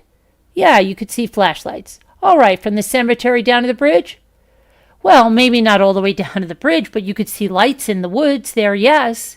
Did you see the clothing? Did you see the clothing in the creek? No, I did not. Hold on a minute. I have to get a drink here. Okay, you weren't looking for it? No, I wasn't looking for that. All right. I wanted to kind of clear up some stuff. The Ben Mears tried to get a better understanding of when and where he was. So Ben Mears was walking along with another guy along this creek here. Yes, I don't know where they were walking. I just know where they came from. They came out near the creek? Yes. But they were heading this way? Yes. So I'm indicating for the record, east from the west to the east. Is that correct? Yes. All right. Yes. And you walk along that creek there? There's a ridge there, but I'm not sure. I have been back in this part, so I don't know. Okay. I couldn't tell you how steep it is. I just walked along the ridge there. I don't know if there's a place along the creek you can walk or not. And how do you have to travel down from the cemetery to where you can see the creek? I think you testified to that, but I want to make sure. I'd say 30, 40 yards maybe you could see the creek where the girls were located. Could you see the creek from there? Yes. Okay, if you went up, you could see then even beyond that? You could see the creek a little bit, yes. And just so the jury understands, I mean, the steepness is, you can't really see it here, but it's pretty steep here, right? Yes, through where the ravine is, yes. Yes, but by the time you get down to where the girls are, it's a little flatter area. Yes, it gets flatter, yes. Okay, in fact, it's pretty flat, yes. And you wouldn't happen to know how many feet from the creek to where the girls were? I would not know, no. Difficult, where were you told that there was going to be dogs searching in the area? I had heard that, yeah, at the thing that was going to have dogs there. I heard that, yes. So there was some interest, you think, in searching in this area over here? Yes, I think they was going to look there, yes. And just so the jury understands, the other fellow that was coming in, the fireman, he was coming along the creek from this direction?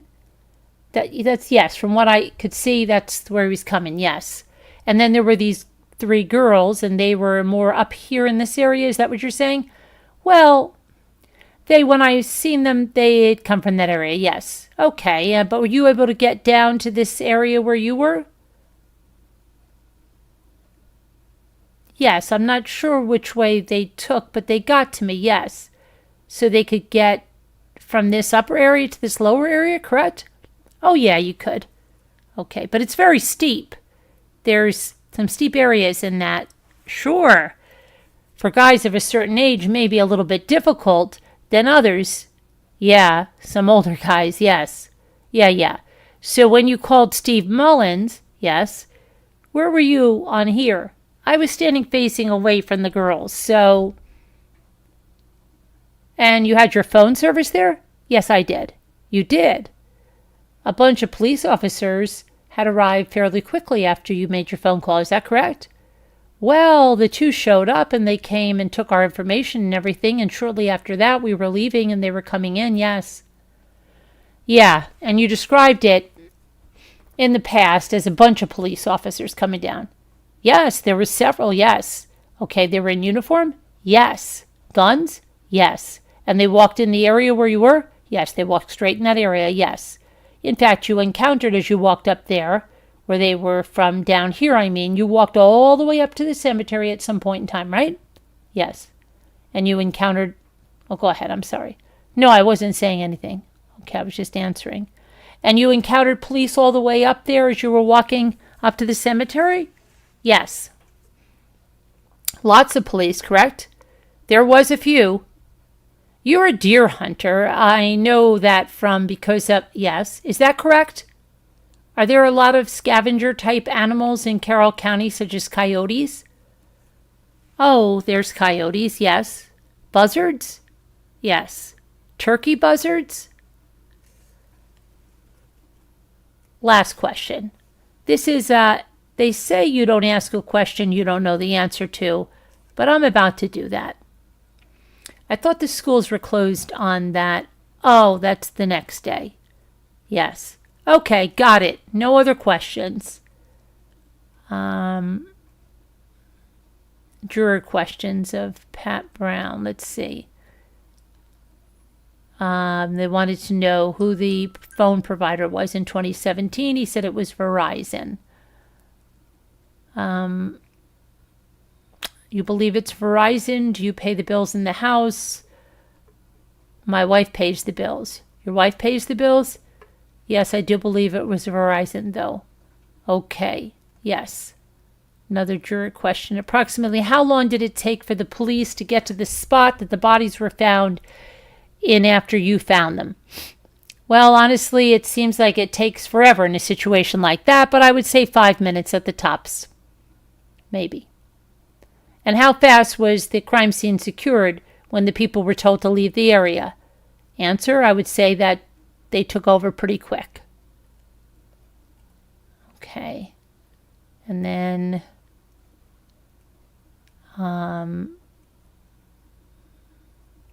they got him down. Now let me just make sure that our people are still here.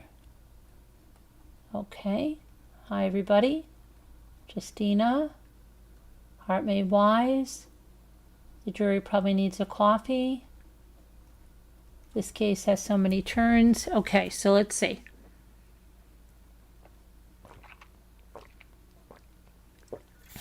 Just getting a drink. Okay. Let's go on and see who our next witness is. And I thought we'd maybe, let's see. Uh-oh.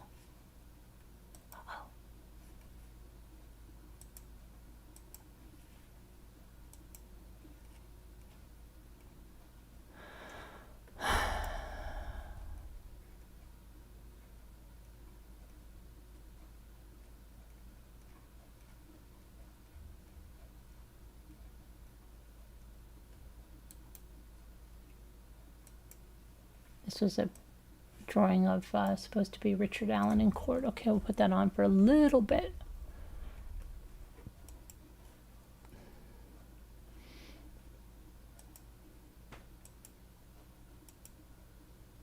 Okay, let's see who our next one was. Okay, next one is Detective Darren Giancola. Okay, deputy, are you comfortable as you can be in that chair? Yes, as I can be, yes. let's get to the beginning of this, okay? How long have you been employed total with Carroll County? He's currently a detective. He said since 2011, but in there was a 6 months leave, and then I came back. As a law enforcement officer, did you have to go to special education and training? Blah, blah, blah, blah, blah. We're not going to go through all that, okay? I want to take you back to February 13th of 2017. Do you recall that day? He said, I do. And were you on duty that day? I was not. What shift do you typically work? He said, at that time I was working a night shift, 6 p.m. to 6 a.m. as a road patrol deputy. And that would have been my regular scheduled night off. However, but then the question is, however, you came into work that night, correct? That's correct. I went to take you to around 10 p.m. that evening. Can you tell me what happened? I had seen something on social media about 2 missing juveniles in Delphi. I contacted Sergeant Kingery because he was the deputy on duty that night, and he advised there was going to be some search efforts going on, so I came in to help. Did you get the identity of the 2 missing juveniles? Yes. Who were they? Libby German and Abby Williams. And after you got that, what did you do? He said, I believe I went to the sheriff's office, and I was helping look through some electronics that belonged to one of the girls. But they were locked, so we couldn't get into them. Did you have information of where the girls went missing? I was told that their last known location was near the High Bridge. After you completed your activities at the jail, what did you do next? I went out and actively helped in the physical search. And do you recall where you went to help with the search? Yes, it was a private drive at the end of 625 West. Officer, I'll have you come down to the map. Okay, and you come back. Can you point out where you were in the map? Yada, yada, yada. It was dark. It was midnight. And this is a silly question. Did you use a flashlight? How far could you see with your flashlight? He said, not very far. That's why we do a chain like that, because you can only see so far. So if there's a decent space between the people in the search, but we try to make a line so that nothing gets missed. And you believe there was a line of people from the private drive to the creek? That's correct. And how far did you go with the search? He said, I believe I was somewhere over here on the northern side of the bridge, between the creek and the bridge, when I got the notification that the search was being called off and to report back.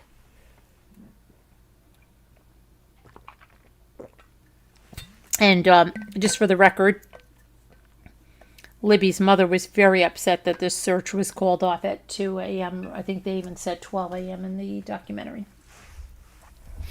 Okay. So once you got to that side of the bridge, and I'm going to say the northeast side of the bridge, you were still actively looking for the girls. Is that correct? Yes.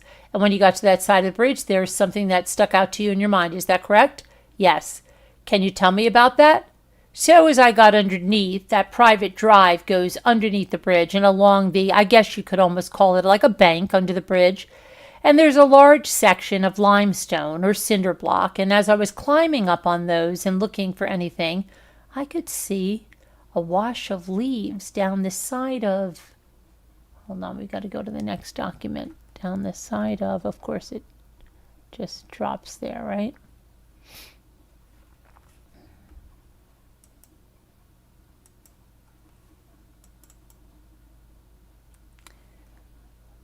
Down the side of the hill that was exposing the bare ground, and that immediately just stuck out to me as odd. And I'm going to zoom in on that for the record. We're looking at the State's Exhibit 5. Can you point out where you saw the disturbance? Right here somewhere. And was that at the end of the Mullen Bridge? Yeah, it's where it dead ends. And tell me, where was the disturbance leading to? In a downward angle from the top of it, from the area above the bridge downward. Detective, I'm going to ask you to have a seat back in the witness stand. I'm going to show you what's been marked as States Exhibits 9 and 13. Can you look at those, please? And it's a silly question, but what are those? They're pictures of the north side at the end of the bridge. Are those pictures that you took? No, sir. And do you know who took those pictures when they were taken? No, sir. Do those pictures accurately represent what you saw on the late night, early morning 13th of February 13th and February 14th, the disturbance? Yes. While the jury's reviewing those, I'm going to ask you to hold on to these. For the record, Detective, I've handed you back the pictures. I want to talk about a few of these pictures. I want to go through the first one. So if you look straight towards the right middle half of the picture, that's all the concrete, kind of jagged concrete. That was the area that I was standing in when I shined the section with my flashlight, and I could see the disturbance in the leaves. And can you point out, you may have done that just now, but can you point out the disturbance for the jury? It's right in the center of this photo, towards the top of the hill. You can see the bare ground exposed. And I want to move on to State's Exhibit 10. Can you point that out, the photo disturbance? So this one's orientated like this would be the proper way. It's in the very center at the top of the photo. You can see the bare ground towards the bottom, towards the top of the hill. Okay, then I want to move to State Exhibit 11. In that photo, can you point out the disturbance? From the top looking down, it's right in the center. You can see the darker portion of the ground. It's right where the disturbance is at. There's a gravel portion of that picture at the bottom. Do you see that? Yes. Tell me what it is. That's more or less the end of the trail. It's the railroad bed gravel. The end of the Mullen High Bridge? Yes. Okay. I want to move to State Exhibit 12. Could you point out the disturbance in that? The disturbance is towards the left upper portion. You can make it out by the brown, the darker color, the dirt exposed. And can you point to the end of the Mullen High Bridge in that picture? It's more or less directly up on top of the hill from the disturbance.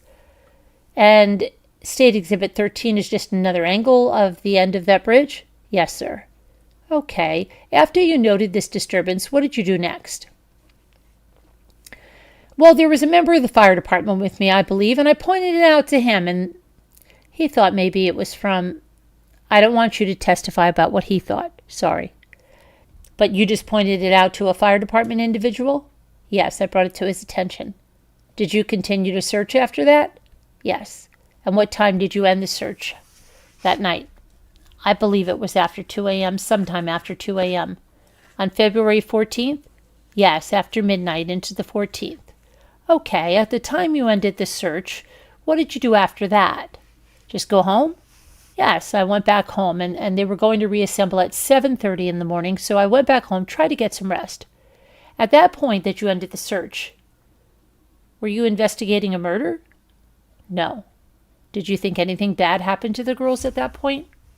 At that point, no. What was your thought? Well, I'd worked in this field for a while leading up to this and had many cases like this, and not knowing who they were, anything like that. You know, we've had several cases where juveniles will either run away or they'll go with friends to a movie or something, and it's like they're missing, but then they usually show back up. So when you went home that night, when did you report back to work? 7:30 in the morning? On February 14th? Yes. Were you scheduled to be on duty that day?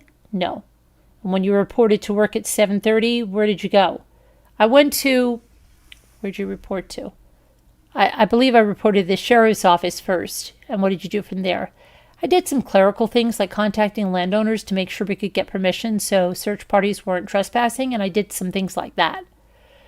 At some point, were you tasked with visiting one of the landowners to see what information you could gather from the landowner? Yes. Can you tell me about that, please?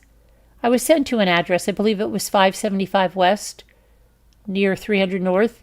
He had called in and said that he had numerous trail cameras on his property, and myself and another deputy were going to go try to pull that footage to see if we could see anything. And what happened? On the way there, I got a call from Detective Leggett telling me to get to the cemetery off of 300 North immediately. And, Detective, would you be willing to come to the map again and point out... Yes. The cemetery that you were directed to? Yes. So I believe the property we were going to look at the trail cameras of is right here. It's one of these two houses. I can't recall. But the cemetery's right here. And did you report to the cemetery? I did. And what happened when you got to the cemetery? We parked and we began walking south into the woods from the cemetery. Let me stop you. You say we. Who was with you? Deputy Yoder. Okay. So you stop at the cemetery, you get out, you park, and what happens next? we start to walk down it's a really steep wooded area down towards the creek, and we passed a female that was coming up the hill that was extremely distraught.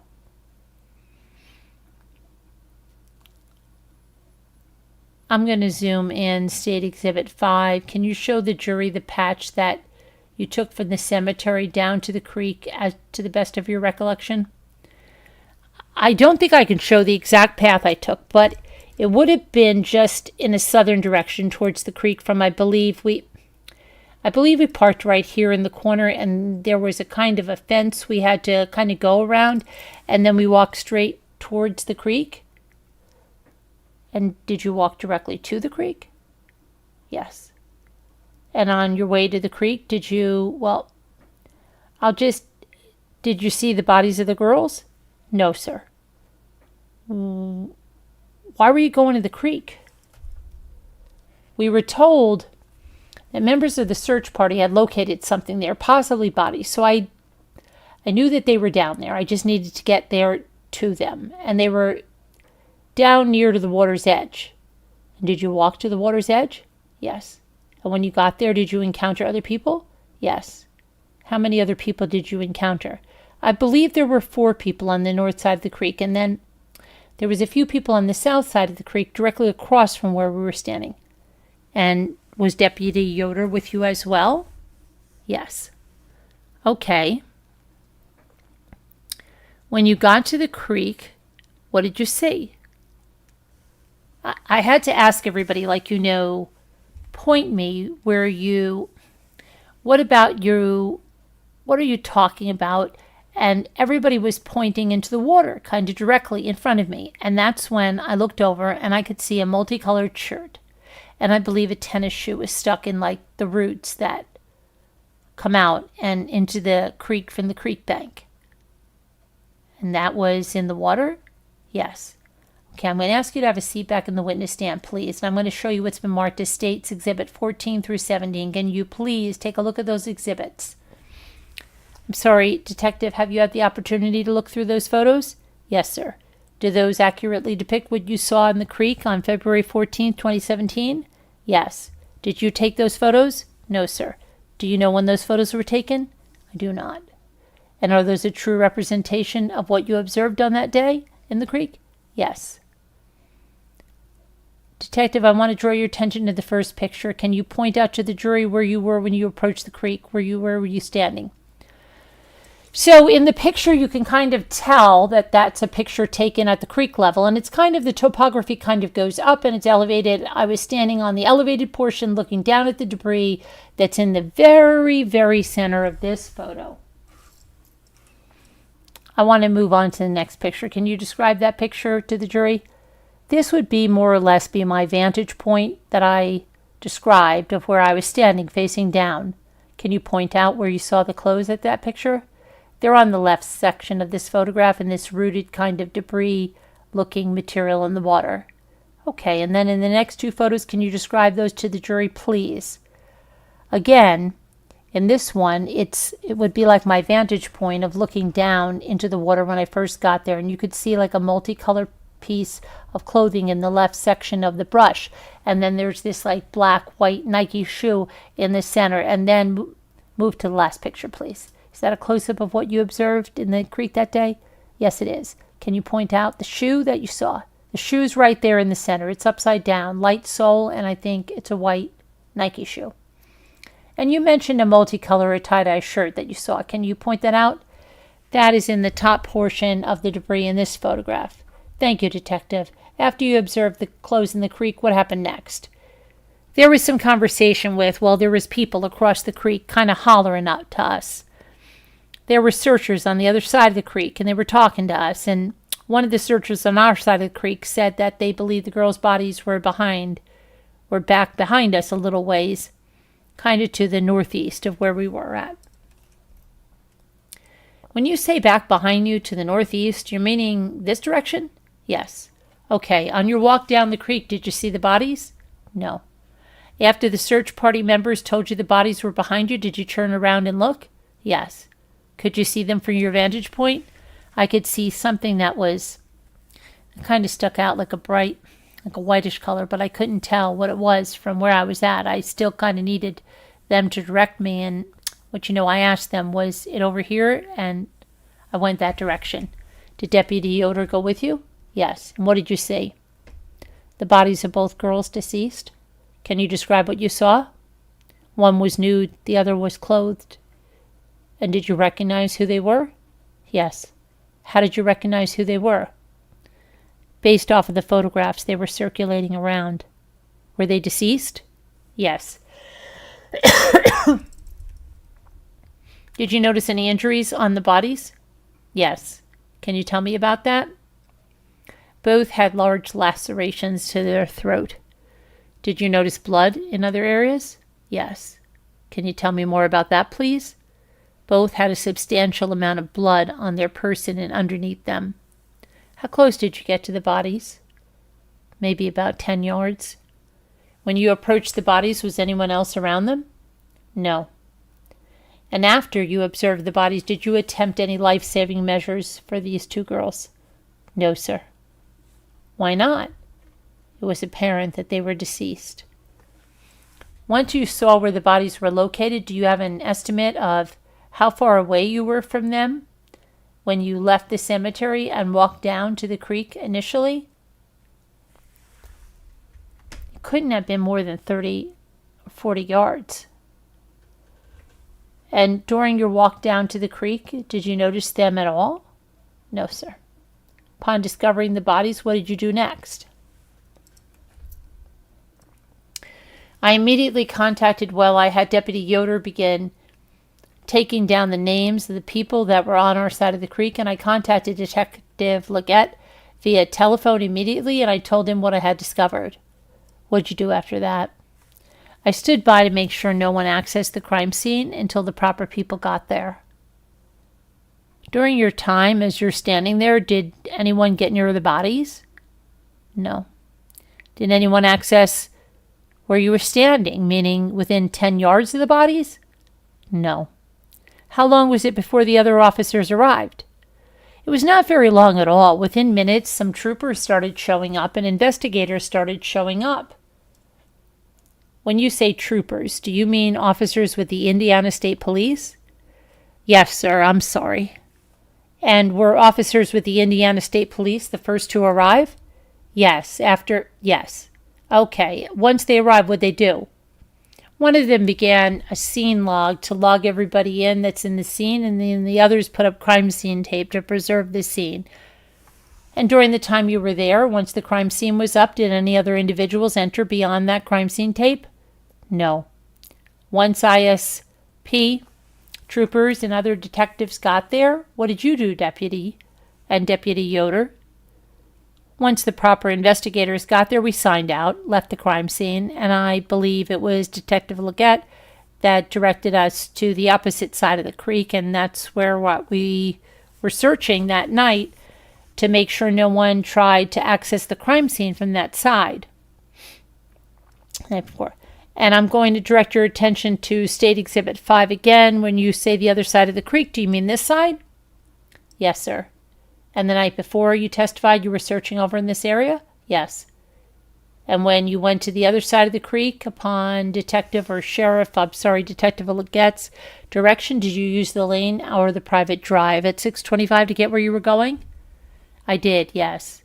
And what area? Where did you stop? Just past the bridge. So this area right up here? Yes. Okay. What did you do once you got there?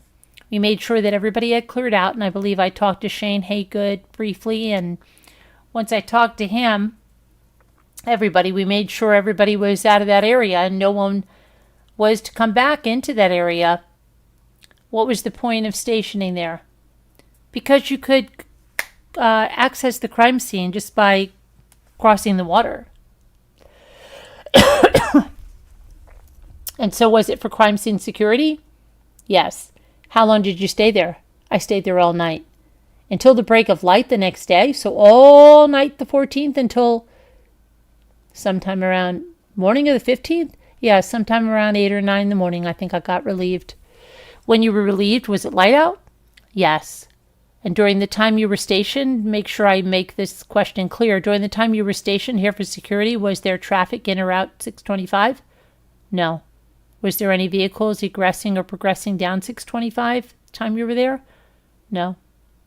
Were there any people? No. Did you see any people travel across the creek during that time you were there? No. Officer, back in 2000 of February 13, 2017. Were you carrying a firearm? Yes, sir. Can you tell me what kind of firearm? A Glock 17. Can you tell me what the caliber that firearm is? 9mm. If you know, was everybody in Carroll County Sheriff's Department carrying the same gun? Yeah, we had just recently switched to the Glock 17. Were they all 9mm? Yes. Okay, and you're confident of that? Very confident, yes. Okay, do you know when they switched over? I don't know when. It was within the year before that. Okay. Let's see here.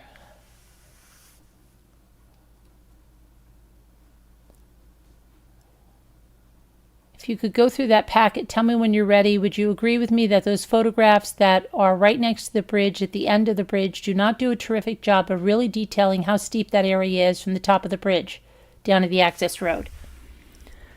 I feel like you can tell it's fairly steep based on that photograph. One of those photographs, yes. It is steep. Is it fairly steep? Yes. Okay, here. I take that back from you, thank you. And then just so we're clear, so I'm facing the high bridge, and at the end, the south end, right towards that, I'm facing the high bridge, that way towards the Freedom Bridge, okay? You got that in your brain? No, sir, not really. Okay, sorry. So I'm traveling south on the high bridge, and I get on the end like this, and then I turn around like that, and I'm facing back towards the beginning. Are you with me now? Sure, yeah. Yes.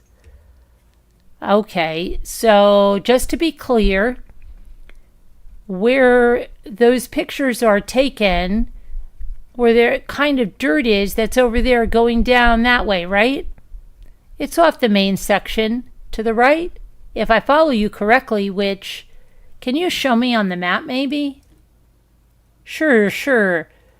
When you get off that bridge, those are to the right over here. I'm sorry, east of the bridge, correct? Yes.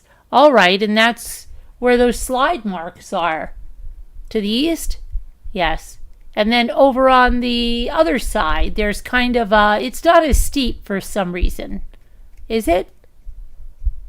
Over on the other side of the bridge. You could go down to the right, down. It's steeper than if you went down this way. It's less steep. I can't recall what the other side of the bridge looks like.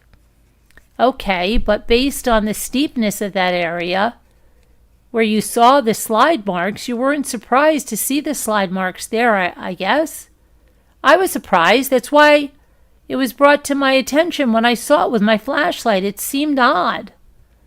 Okay, and just so we're clear, underneath the leaves and where the slide marks are, the dirt's,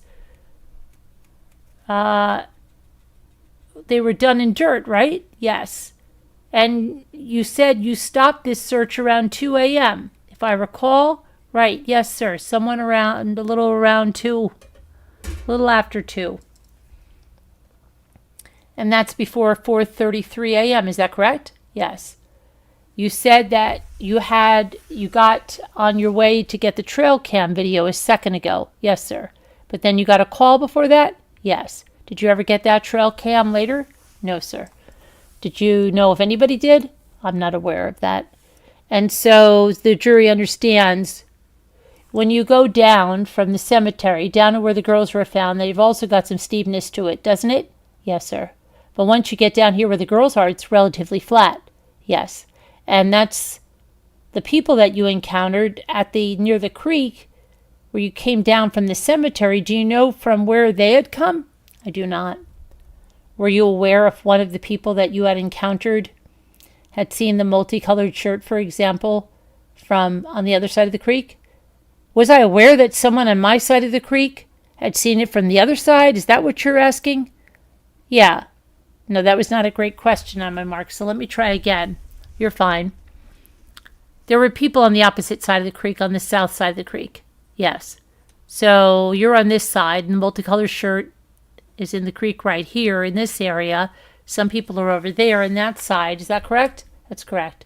And it's your understanding that people all the way over here on this side saw the multicolored shirt? That was my understanding later when talking with one of them, yes. Pretty visible, the multicolored shirt, wouldn't you agree? From where I was at, yeah, right off the bank. And if someone else had seen it from the other side, well, I can't attest that it's visible to someone else or not. That's fair. You testified that when you saw the two girls that they both had, I wrote it down, substantial blood on their person. Is that correct? Yes. Are you sure both had substantial blood on their person, or was it just one? As I recall seeing it, yes, there was a substantial amount of blood around both of them. Okay, was it around both of them or on both of them? As I recall, Liberty had it all over her and around her, and Abby was just in the general area of her wound and beside her. Okay, it wasn't on her person that you could see, right? I don't recall if I remember seeing it on her body. Could you tell that there were wet marks? You know, like when you go in a creek and it's up to here and you get out and you see wet marks from here down. It's dry from here up. You know what I'm talking about? Yes. Could you see if there were wet marks, noticeable wet marks from any part of her body down that separated itself from drier marks up above? I recall nothing that the clothing Abby had on appeared to be wet, but as wet as a water line, if you will. I don't recall anything like that. And when you say appeared to be wet, that was just from your visualization? Yes, sir. You didn't go and touch and see? No, sir. And what part, you don't recall what part seemed to appear to be wet? I want to say the pants, and that's what I recall. The pants were wet, appeared to be wet. And when you were going from the cemetery down to the creek, that was because you had heard that somebody was at the creek and you wanted to talk to you. That's correct? So your mission was there to go to the cemetery to find out who these people are. Is that right? That's correct. It wasn't really to be going around looking for anything. You had a mission. I'm going down there to meet these people. That they had located something. That's what I was told. So you really weren't looking when you said earlier you didn't see the bodies. You really weren't looking for the bodies at that time. I was looking, but I wasn't looking for the people and to find out where I was going. But I was looking for the people and to find out where I was going. People down at the creek? All right. Did you say that you called? What? You said that you called from when you saw the bodies. Who did you call? Detective Leggett. And did your phone work? Yes. And is that your cell phone? I don't recall if I was using my department cell phone at the time or my personal. Okay. Do you know what your cell phone carrier is for your personal cell phone? AT&T. AT&T, okay. And do you know what the cell phone provider is for the, I don't know if you know this or not, for the Carroll County cell phone? Now it's FirstNet, which is through AT&T. I don't remember what we had switched to yet at that point, but now it's FirstNet. Okay.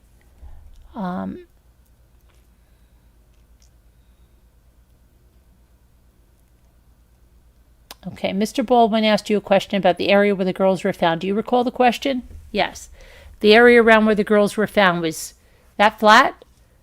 I guess you got to figure out what your definition of flat is in the woods. I mean, nothing's perfectly flat in the woods, but compared to the hill down, like he sassed me, yeah, it wasn't a hill. Right. But they were in a place that at least you didn't notice them on your walk down the cemetery to the creek, correct? Correct. And you weren't able to see the bodies completely when you looked back from the creek to where they were located. That's correct. So where they were found, was it in an elevated position or was it on a flat area that was lower in elevation? The whole area is, like I said, your definition of flat or whatever, but the whole area has low topography up and down, but it's not steep. Okay. But there's, from the creek flooding and things like that, there were areas where there's a kind of a dip in the surface. So when you talk about kind of rolling, I'm going to say peaks and valleys, although I understand it's not mountains. They were found in a valley. Correct. No other questions? And does anybody in the jury have questions? Let's see. Questions from the jury. Detective, you stated that electronics were being viewed 2:13:17 before you went to search for the girls. What were the electronics being viewed? He said, I believe one of them was an iPad or a tablet of some sort, and it was locked, and so we could not see the phone numbers of missed calls because it must have been connected to the network, and Detective Leggett and I called those numbers, and it just ended up being people, family, trying to find out who they were at, but that's all we were able to determine at that point. Any follow-up? When you were doing that, where were you at? The sheriff's department here in Delphi? Yes, okay. And did you know who the iPad belonged to? I don't recall. Okay. And we're going to end it there. And then next thing we're going to do is Sergeant Page is going to be where we left off if anybody wants to write that down. Okay. Now let me check something over here. Hang on one second.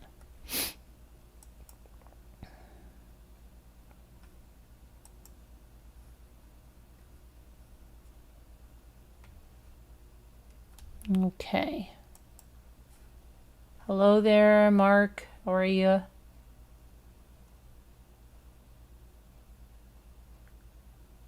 Remember Deborah Van Couverdin knew, yes, I remember Deborah Van Couverdin knew a lot about this case, yes.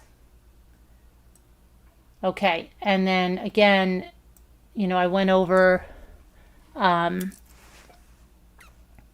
about what his wife was like. She thinks that he's still innocent in this, and he's an innocent man, and hoping that he's going to come home and everything's going to be wonderful. And that says February 2025. Right? Right. Anybody have any questions here? You follow, do you follow this case?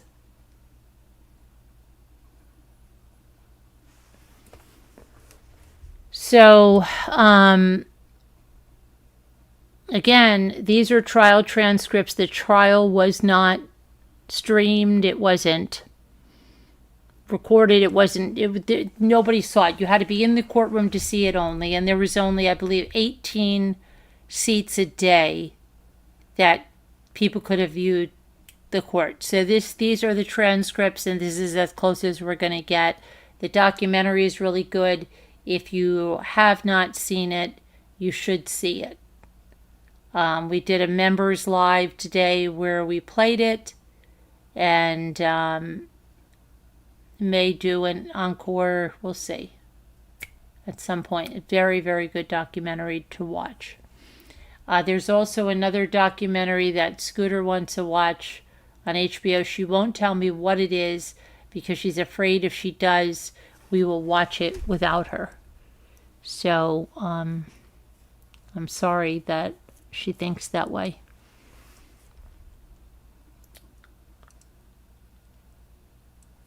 So what else? Oh, yes. I did watch that guy, Drummond. I watched his court. They found out that, yes, he does qualify for a public defender. And he's not getting bond, obviously. And his next court date is like next week or the week after. It's coming up. It's in August, okay? So we have that. And I think that we're just going to do the word cookies, and I'm going to call it a night because I'm exhausted. And I have another big day tomorrow, so I'm going to call it a night in a minute. We're going to do the daily puzzle. Yeah, right. Murder of Crows, terrible, right? Terrible.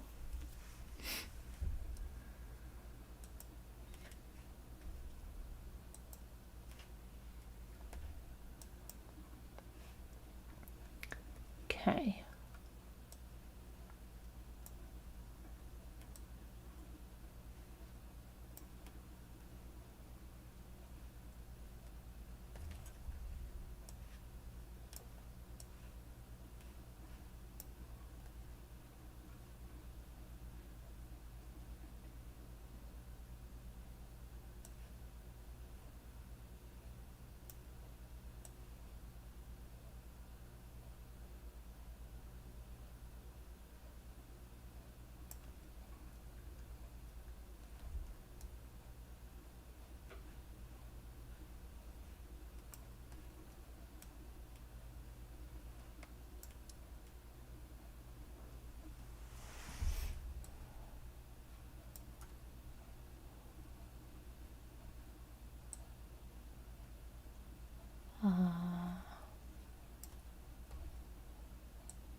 my goodness.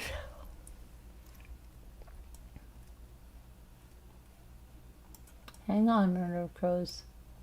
Okay.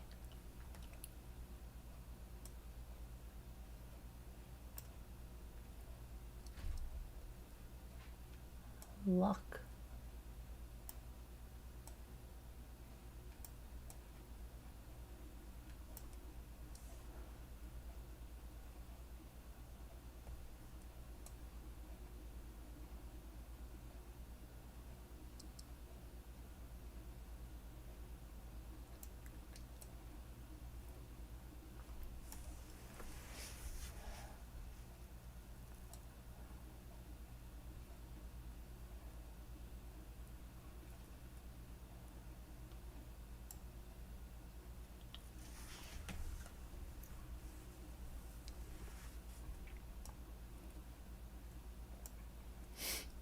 Okay, very good. Huh. Okay, let's see. It's got to be...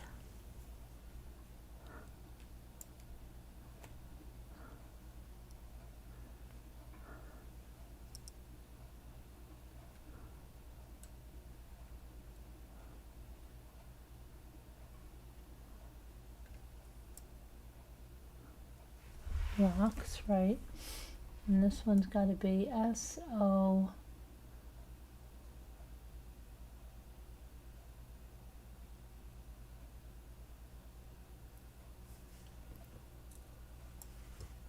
No. How about...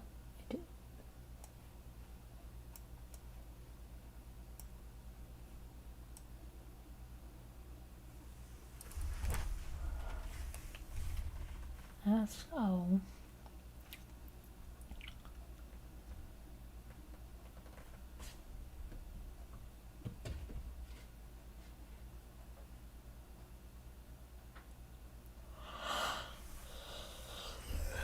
What is this one? UK? And then this has to be C...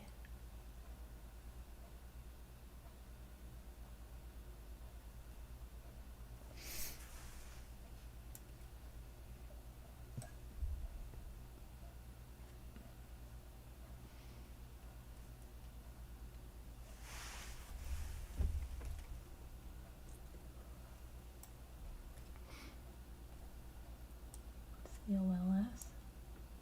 Very good. Okay, Murder of Crows console. Very good. Beautiful. Thank you so much. Oh, I'm tired. So I'm gonna say goodnight to you guys. I'm really, really tired. And thank you for the membership, Murder of Crows. Anybody else that wants to become a member, please do. You can still use that membership to come into that Zoom. It's in the membership section of the things. I thank you so much. Everybody have a good night, and we'll see you tomorrow. Be good.